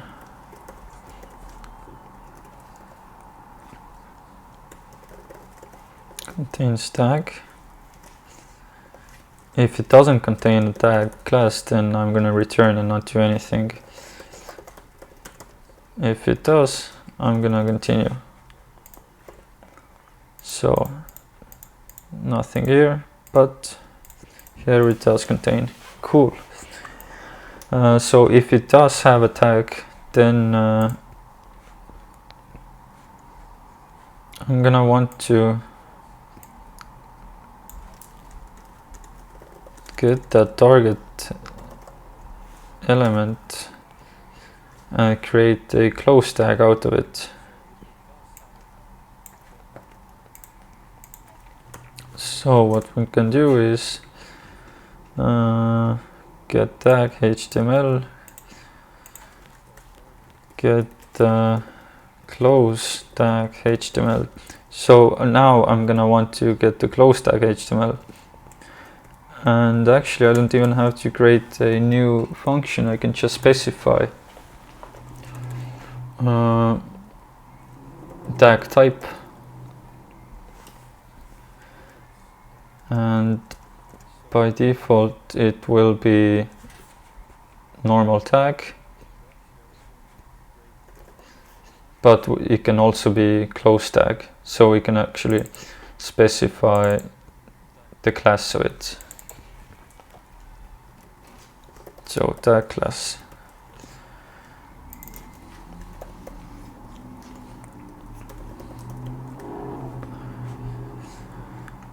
This is taking a bit more time than I thought, but it's quite interesting.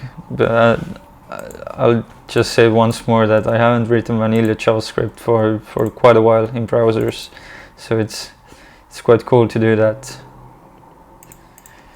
So const close tag HTML equals get tag HTML.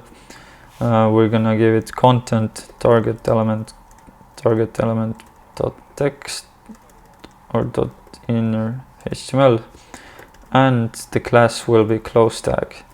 So now we should have the close tag HTML. See. And we can append it to search content. ID equals search content. So as you see, what I meant by imperative programming is that you have to tell each step that the code has to do. Like I get the tag HTML. Now I'm gonna find the search content. Search content.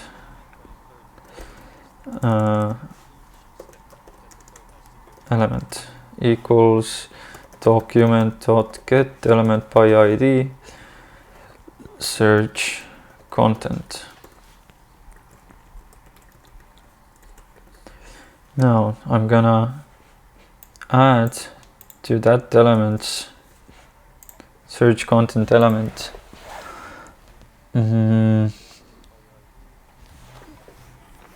dot inner HTML equals,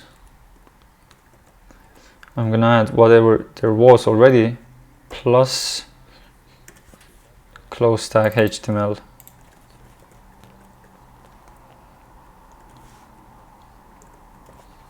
So let's see what happens. Front end, nice, it works. This is cool. This is really cool. And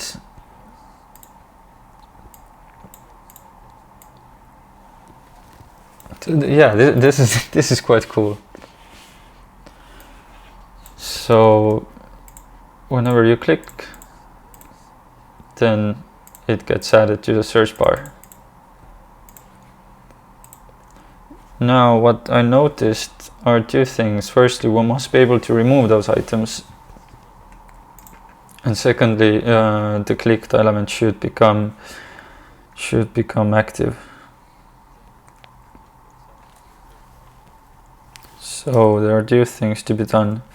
Firstly, I'm gonna make target element.add, gonna add class, HTML add class. No, in jQuery there was this function called add class, but in HTML I guess I can do target element.class list class list add element.class list. Oh yeah, add, nice, add and tag active.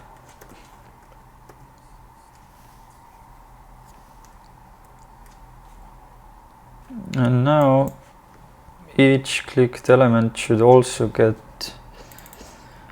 active flag, and active flag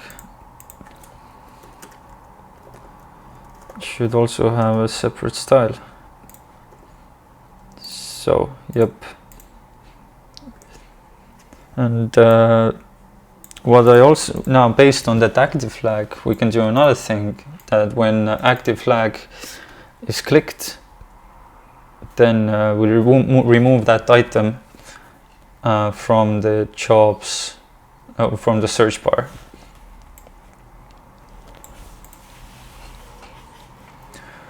But okay, I need to conclude my thoughts how to approach it now. It's getting messy at the moment. Maybe create separate functions for handling those parts, like adding classes and removing classes and so on. So I'm gonna make a class function handle tag style, handle tag styles, tag element. And now what I'm gonna do, if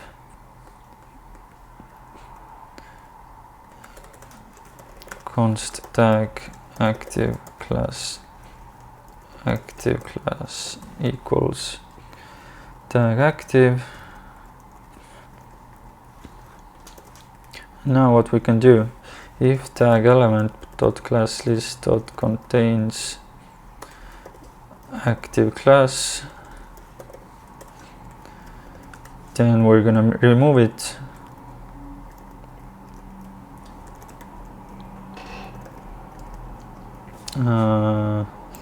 Was it just remove active class. If not,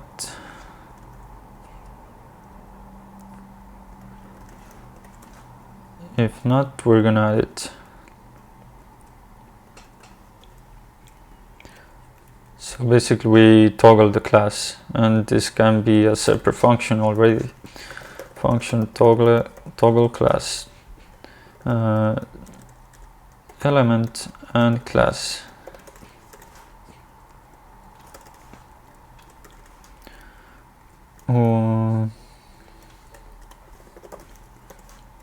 So we don't even need the else statement if we return it right away.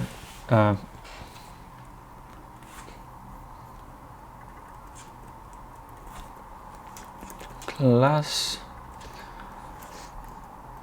element.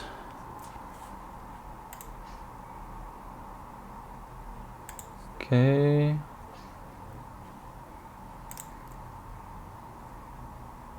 Some linter is okay. Class name. That's better.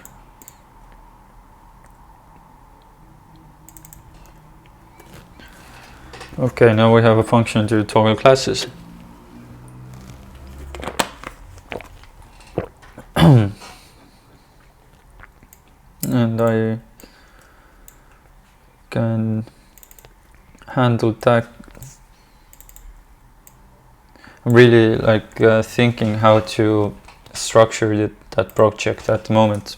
But okay, I'm gonna do everything in this one event listener, and then we can refactor. So firstly, we can toggle the class of target element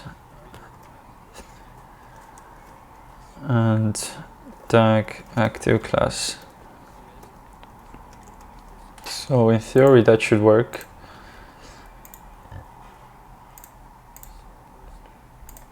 Yep, toggle class works. Now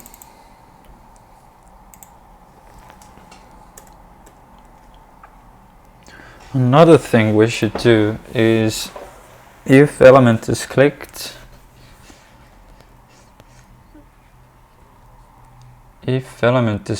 we should remove it, add it to the search bar, and if it's already there, we should remove it. So I'm thinking at the moment the only filtering param will be the text.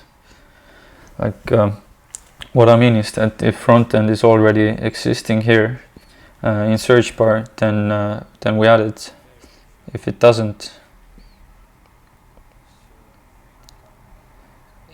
then we add it. If it does, then we remove it. So let's build that logic.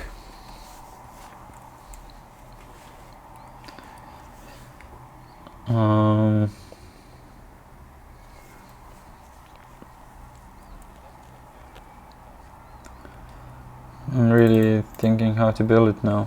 Close tag HTML, get tag HTML. That would be so much easier with those frameworks like Vue or React. Get tag HTML, close tag HTML. Before I start creating the tag, I should check if it's already in the search bar. So I need to get the current tags from search bar. So let's do it that way. Search content, console.log, search content L. Can I can get the children elements and their inner HTML. Child nodes. Yep. Child nodes.map. Does it work like that? No. Can I turn it into an array?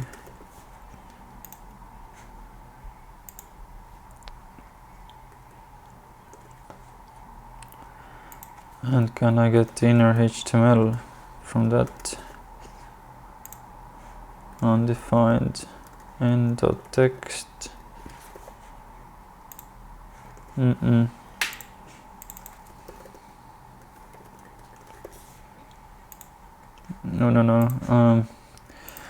HTML child nodes. I should be able to turn child nodes into an array, right?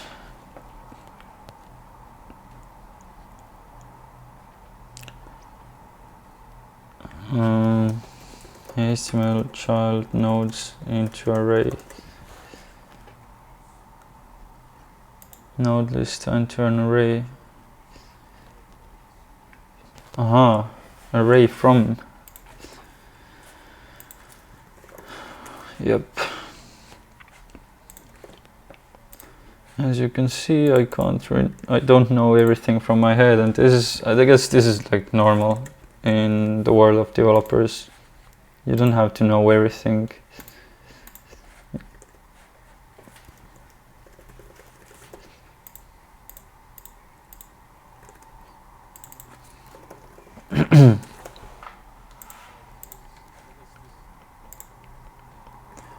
Okay.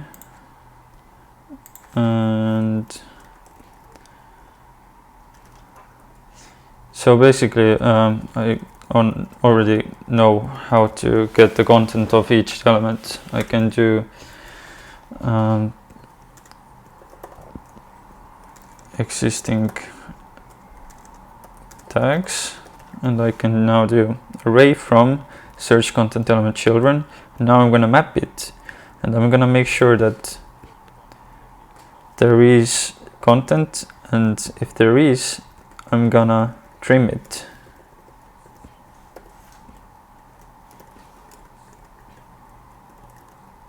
Let's see, where does that get me? See, and now I can get the content that's content as an array. And we can also filter it to make sure that that is not empty.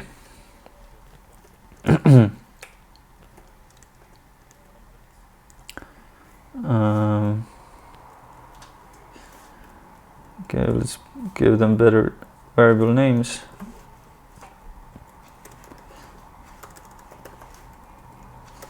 Node, and tag name, or actually tag, and just make sure that the tag exists, so there are no empty elements. Okay, and now what we can do is just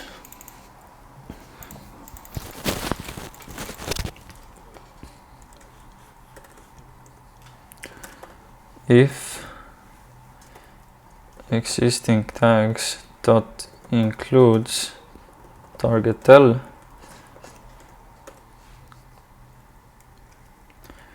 okay, I'm gonna rename it search bar tags,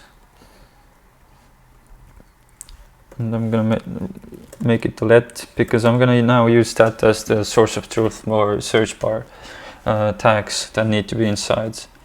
So if existing tags, not existing, but search bar tags includes target element, then it should remove it. And we can do it like search bar tags equals search bar tags dot filter tag is not target element dot inner HTML, and also I'm going to make a new variable tag text a tag value, click tag value, target element.inner.html.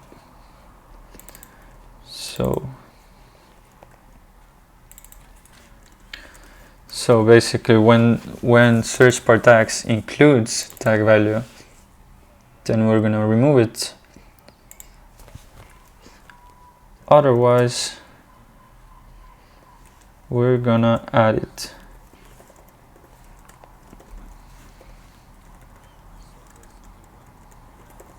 Search bar tags and tag value.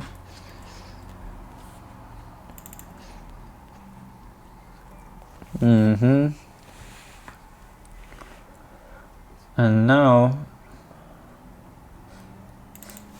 this is like the source of truth for search bar tags values.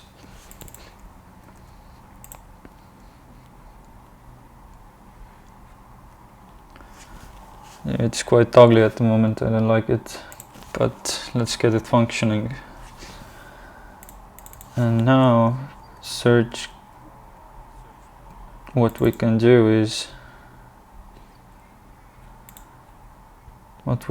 here is search content element inner HTML equals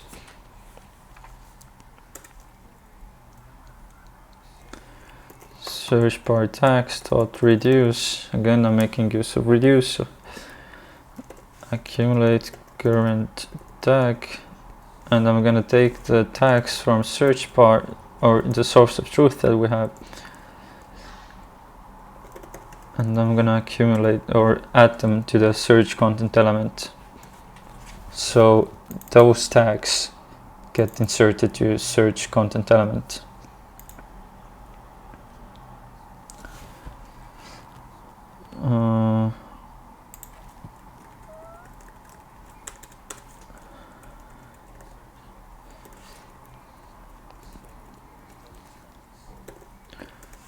So something like that, maybe it works. Should.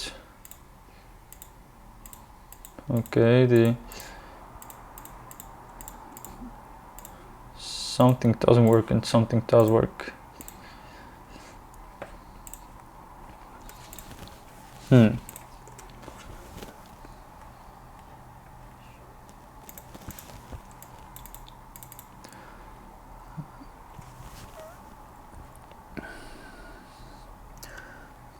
There shouldn't be repetitional values. If search bar tags includes tag value, let's see. Console.log search bar tags, tag value. I'm gonna turn on the light.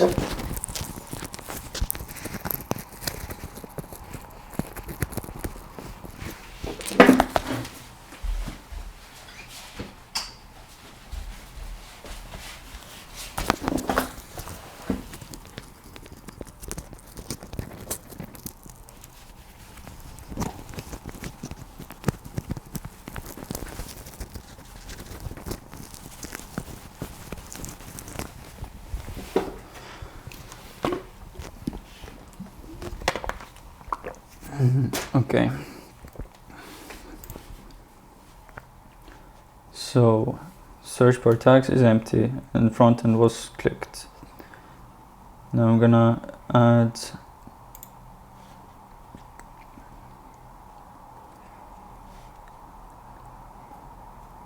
so we click front end again, and front end is the value that was clicked.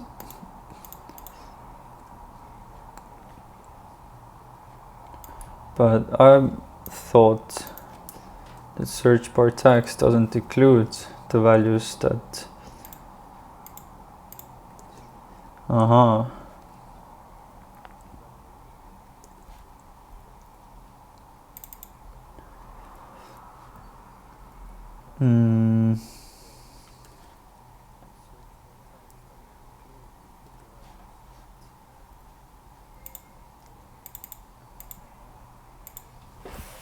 you see, search bar tags last element has those breakpoints here. So if I do that,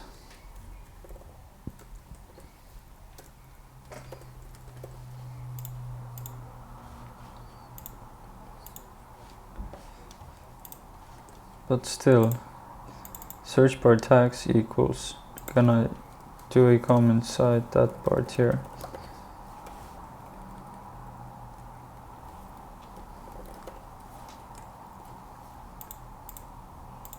Okay, yeah, I was missing the trims. I'm gonna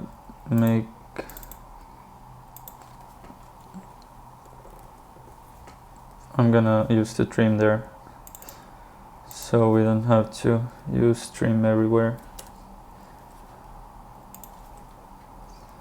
So all I was missing was the trim.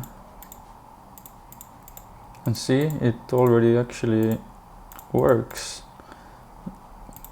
At least the clicking part. But we also need to show the content and the close tag.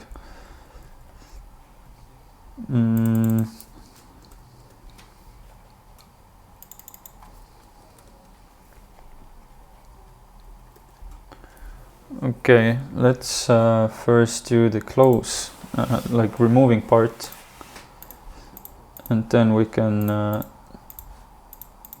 think about other things. So front-end senior, nice, it seems to work. But how can we remove the tag from search bar? So this part is actually here.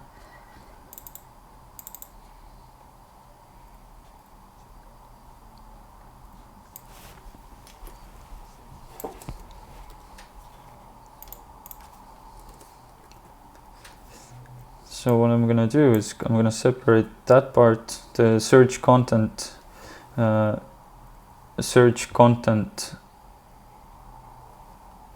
content, into a separate function.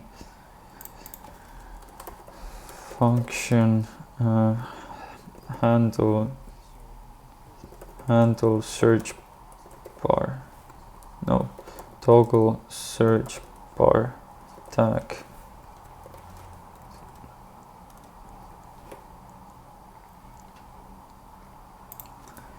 And we're gonna have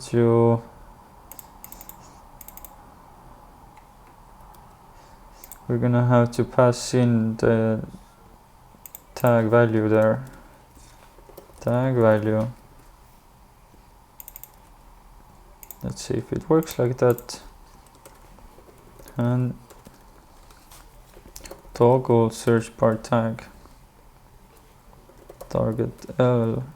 No, tag value. It works like that.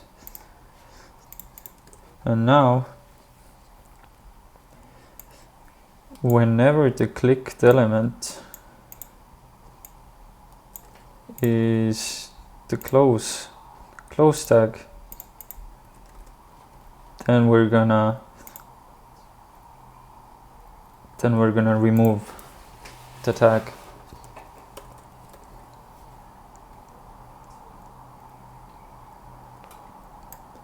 So actually what we can do is just const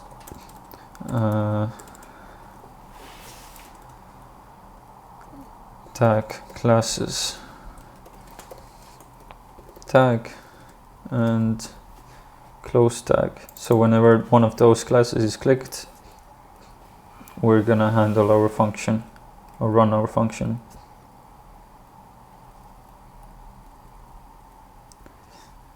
Tag classes classless. So I'm gonna do it like that. Tag classes dot sum class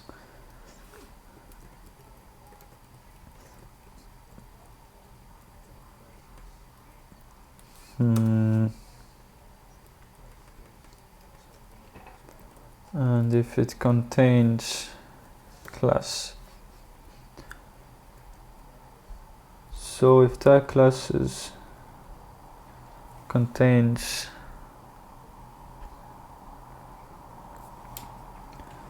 tag classes has a class that's also part of the target element class list. If there aren't any, then we return. Let's see. Functions. Cool. And it works.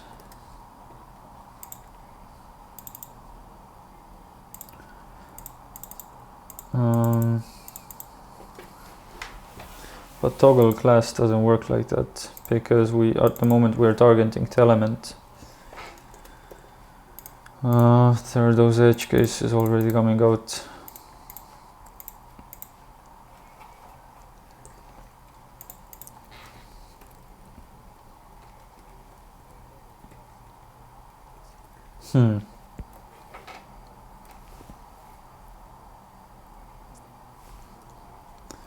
Okay, I'm gonna leave it at the moment because I want to get back to the filtering part also.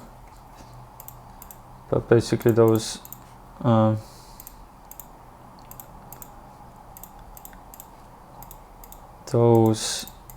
if I click close here, then we should also remove the active here.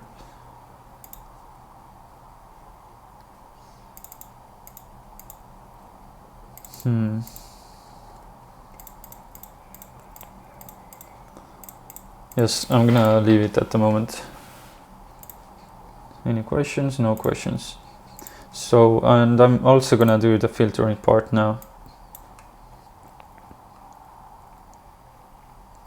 And this is gonna be interesting.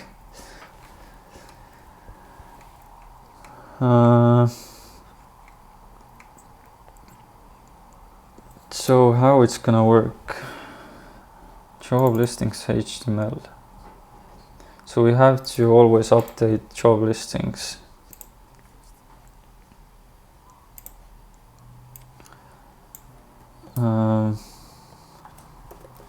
Function set jobs listings.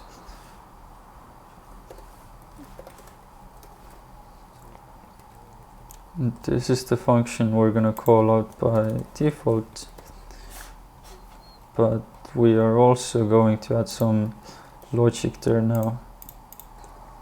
So whenever some tag is clicked, we want to filter the content. And for that, let me think. Job listings HTML.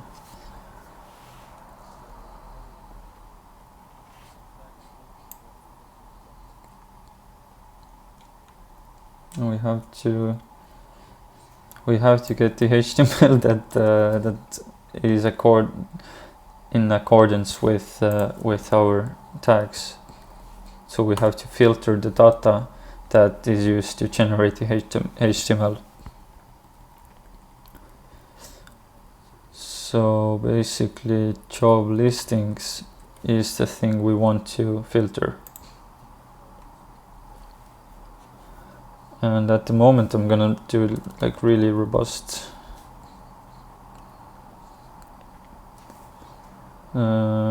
Remember we had this array. So I'm gonna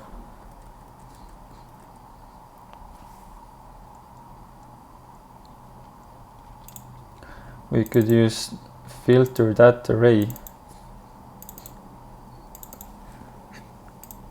and see if that array includes the tags that are necessary to be filtered. If the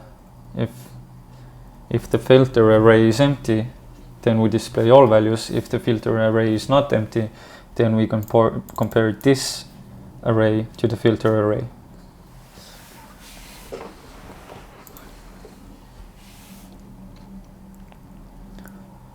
So toggle search bar tags. This is getting quite complex. I would already like to have separate files and stuff like that.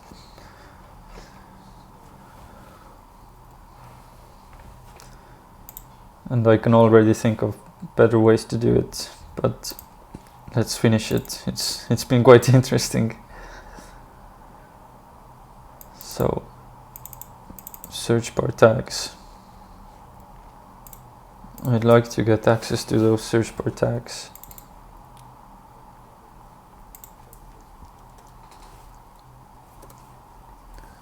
So what we can do, search bar tags.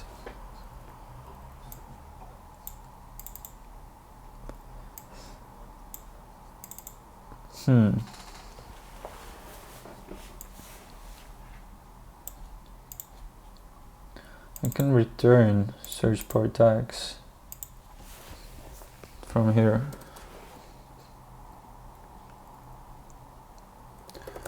Return search bar tags.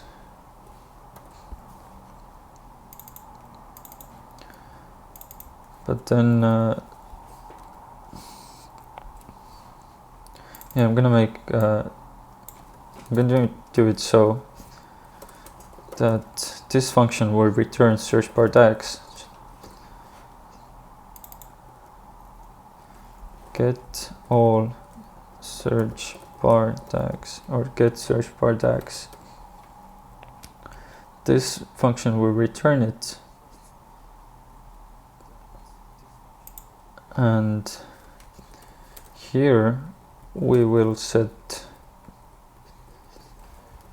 const search bar tags, and here we will set the content for search content element, but also now we can filter the content to be displayed.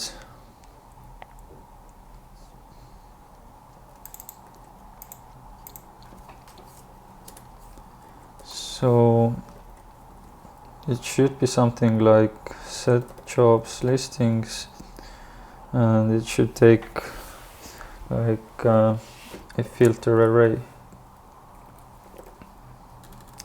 filter tags. So here we will pass search bar tags, but the function itself takes like filters.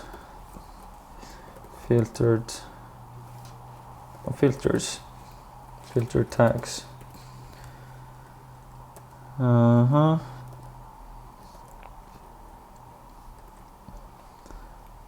And I will pass this filter tags to get job listing HTML, where I can already compare the arrays. Filter tags.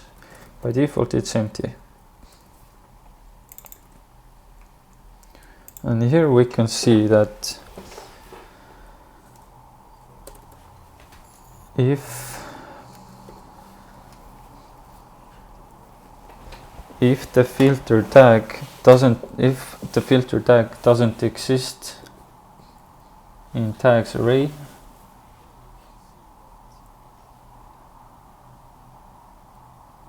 or if one of those filter tags exists in tags array, then we can show the job listing. Yes.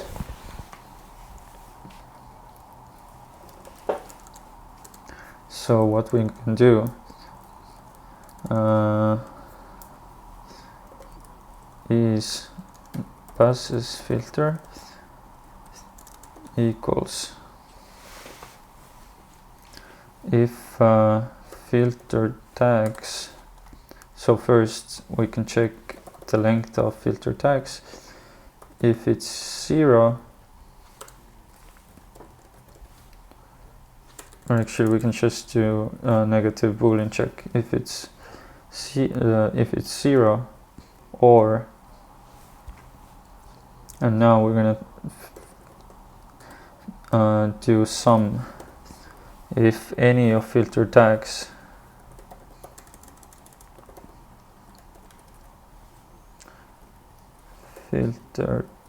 actually I'm gonna tag, and if any of the tags now is part of tags array,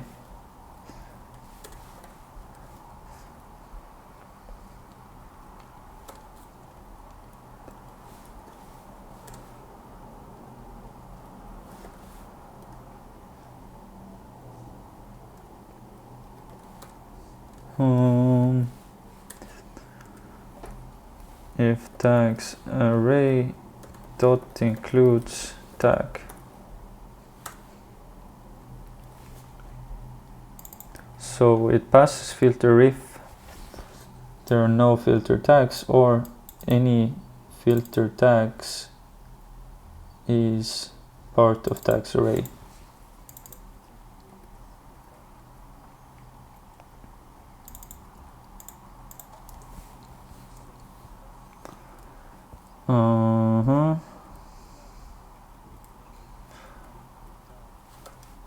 So,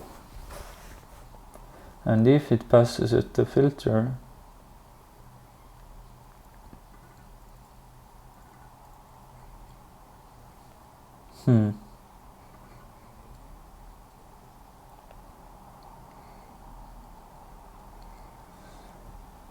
tags array, tag string.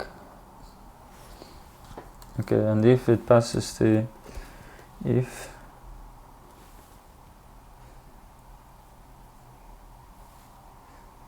I'm really struggling at the moment.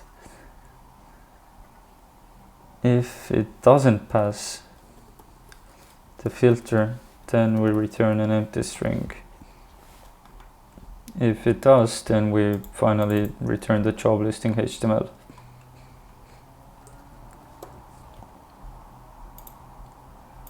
And we have some errors. Search content L is not defined.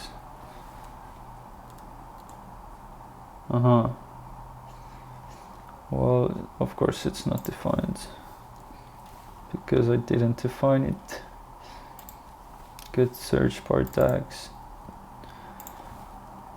Search content L, we can pass it in tag value search content L, and we're gonna actually define it here.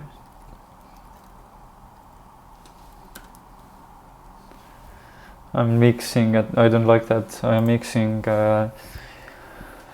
pure functions and non-pure functions.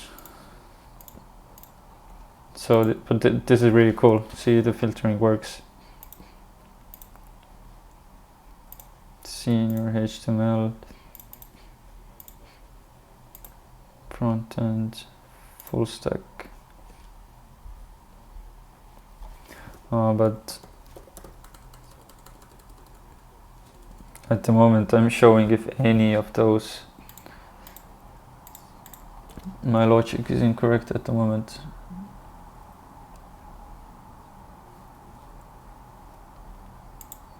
All the filter tags should be part of tags array.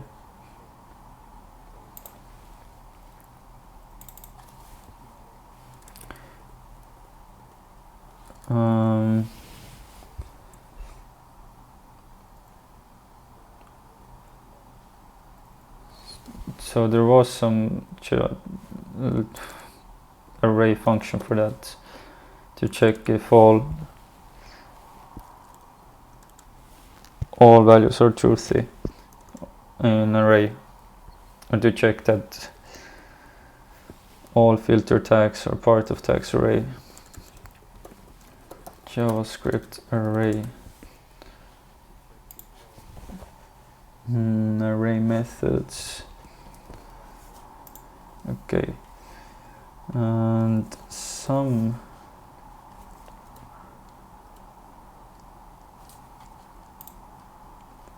not some, but sort, splice, all. Well, actually, we can use if any of those.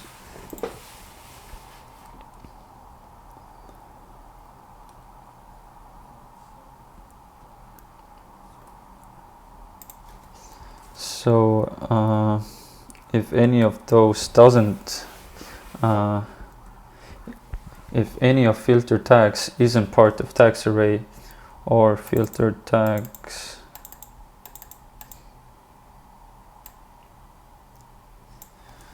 filter tags and length, and so it does not pass the filter, does not pass filter.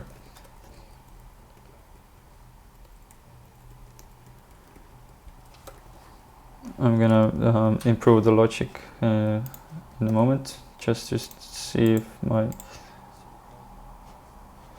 thought here is correct. Junior, see only junior, JavaScript and junior.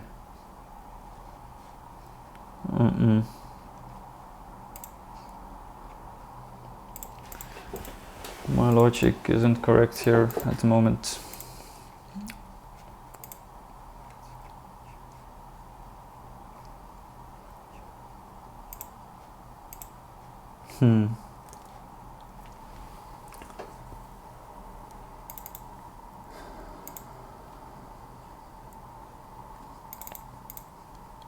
So we have all the tags.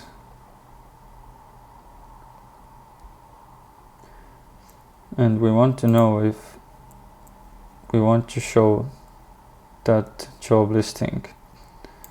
That job listing should be shown only if it includes all the filter tags.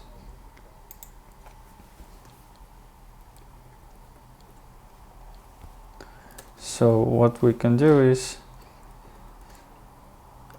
passes filter if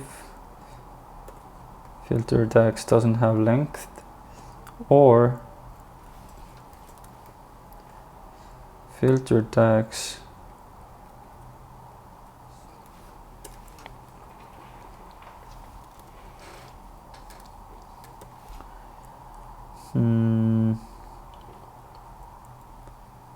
how can I check all? Every, yes, finally, I didn't remember every. Make sure that every filter tag is part of tags array.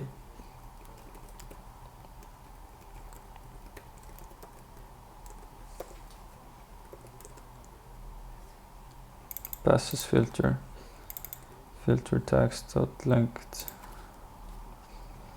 but it should work.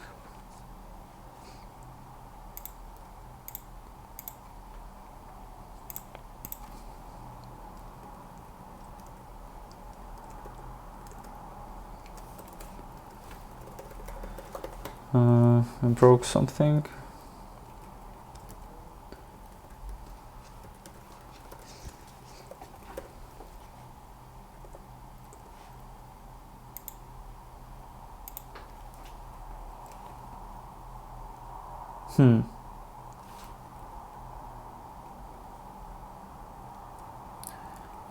Yeah, I'm getting tired. Stupid errors are coming in. But yeah, now it works.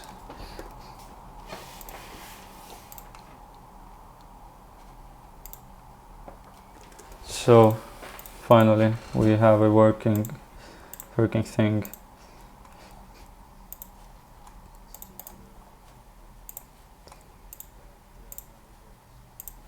So we want to get senior position and JavaScript. Okay, we want to get JavaScript and CSS or full stack. Do we have only one full stack? Full stack, no, we have more. Full stack. I thought we have 1, 2. Full stack.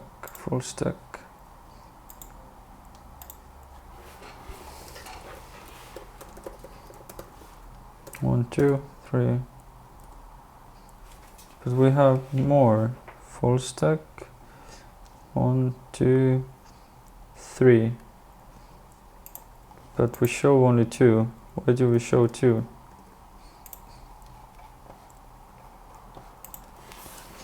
I'm gonna refactor things a bit.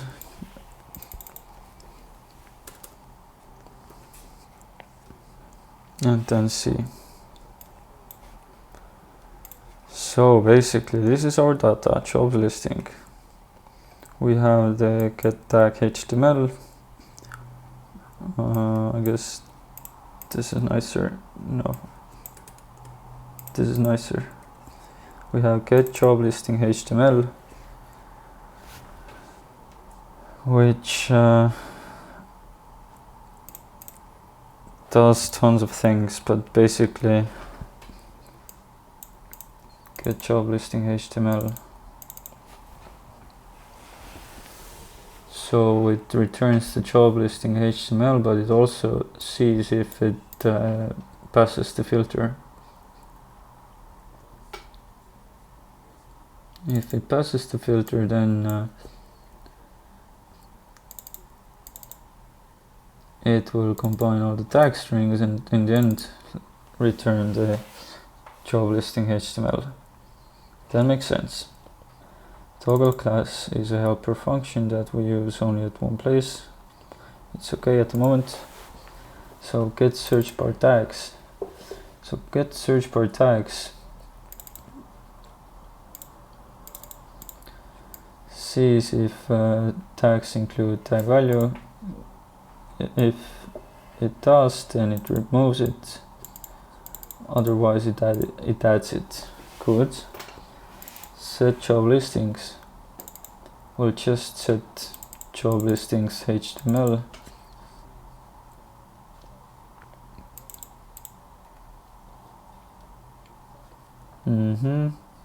And then click target element, event target, tag value, tag classes. So we check if the clicked element has tag or close tag class. If not, then we return. Then we get the search content element bar. And actually here we should already do a small thing. If search bar tags dot length, if there's no length, if there is no length, we should make sure that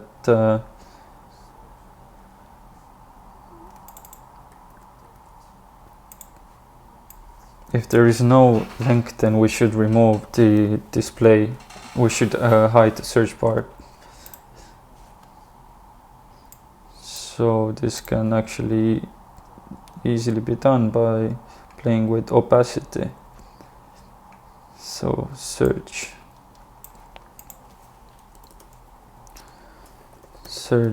hidden. I'm gonna apply opacity 0 to it, and by default it will be there.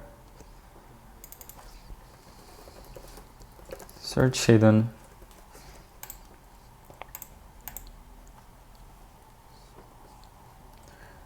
And now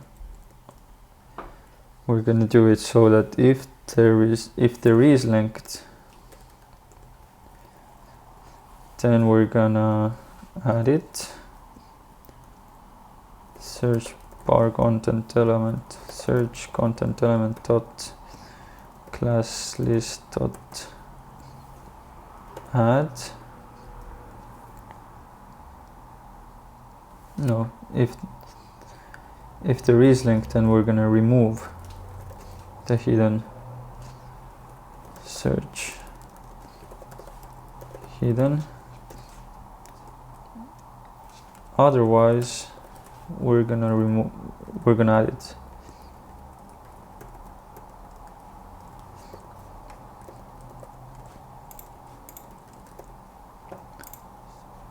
So it didn't work.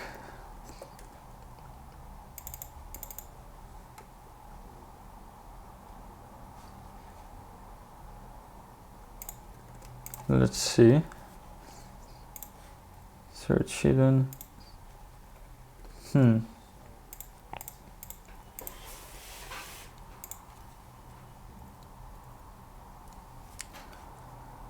If search bar tags, let's see, search bar tags.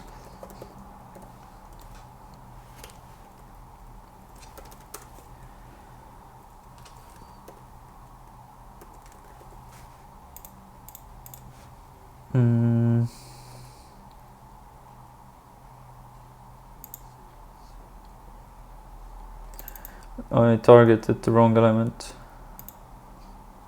I should target search content, but I am search content. Console.log, search bar content, search content element. Yeah, I'm getting really tired.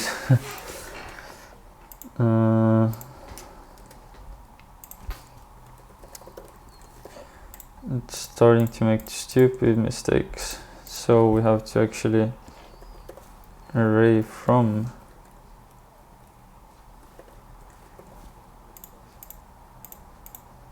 search bar content.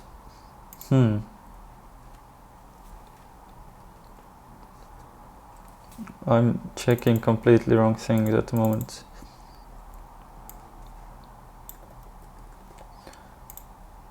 See, it should display.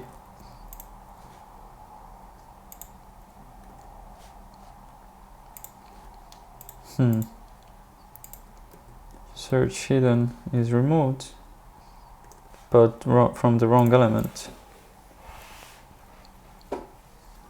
That's why.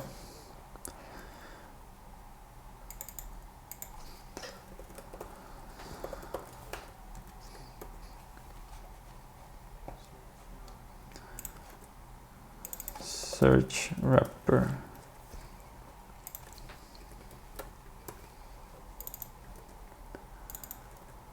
Now it should work.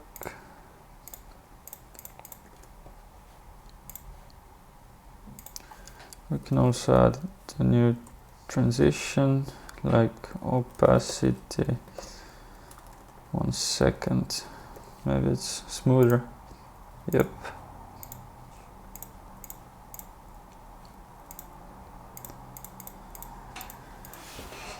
Oh, it's been interesting. It has some small bugs, but this can be improved.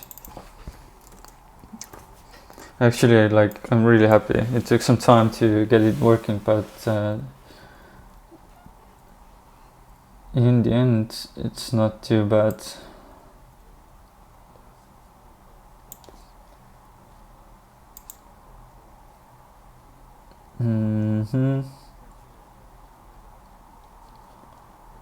Search bar wrapper. So here also we can actually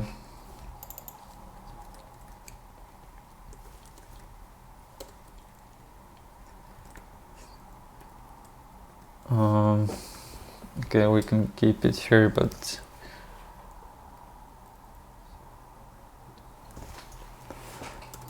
I'm gonna move it to another class.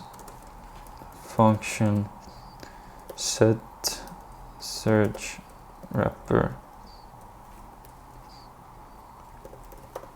No, display search wrapper. And value.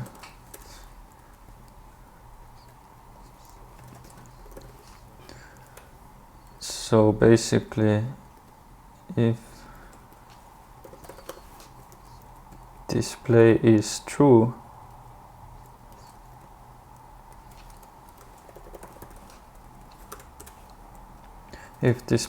then we do show it. If not, then we hide it. And why I'm doing it, simple reason, it makes the code easier to read.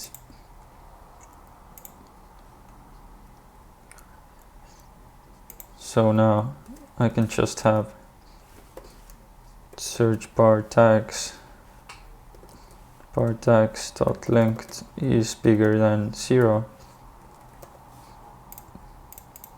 Simple.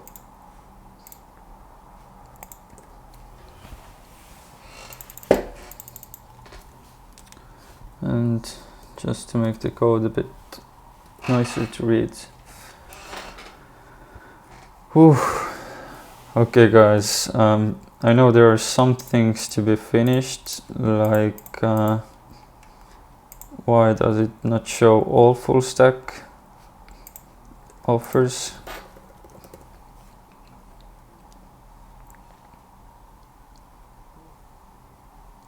So we have one, 1, 2, 3. We have 3 full stack offers.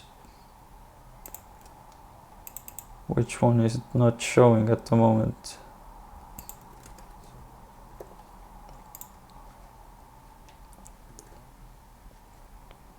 It shows the first, it shows the, it doesn't show the middle one.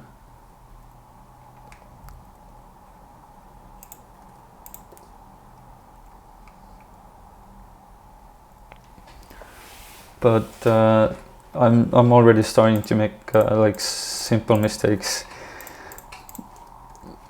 so I better stop that stream. But I'm gonna deploy. I'm gonna finish it and find the mistakes and push it to GitHub so you can take a look at the final result. With that said, I genuinely hope you learned something new, and thank you for bearing with me. Vanilla JavaScript, it's interesting. It's what I learned from today is when you work every day just by writing code using different frameworks like React or Vue, then at least in my case, I have started to forget what it feels like to write vanilla JavaScript. So it's been a good refresher. But I thank you for staying with me, and yeah, hope you learned something, and see you in the next video. Bye.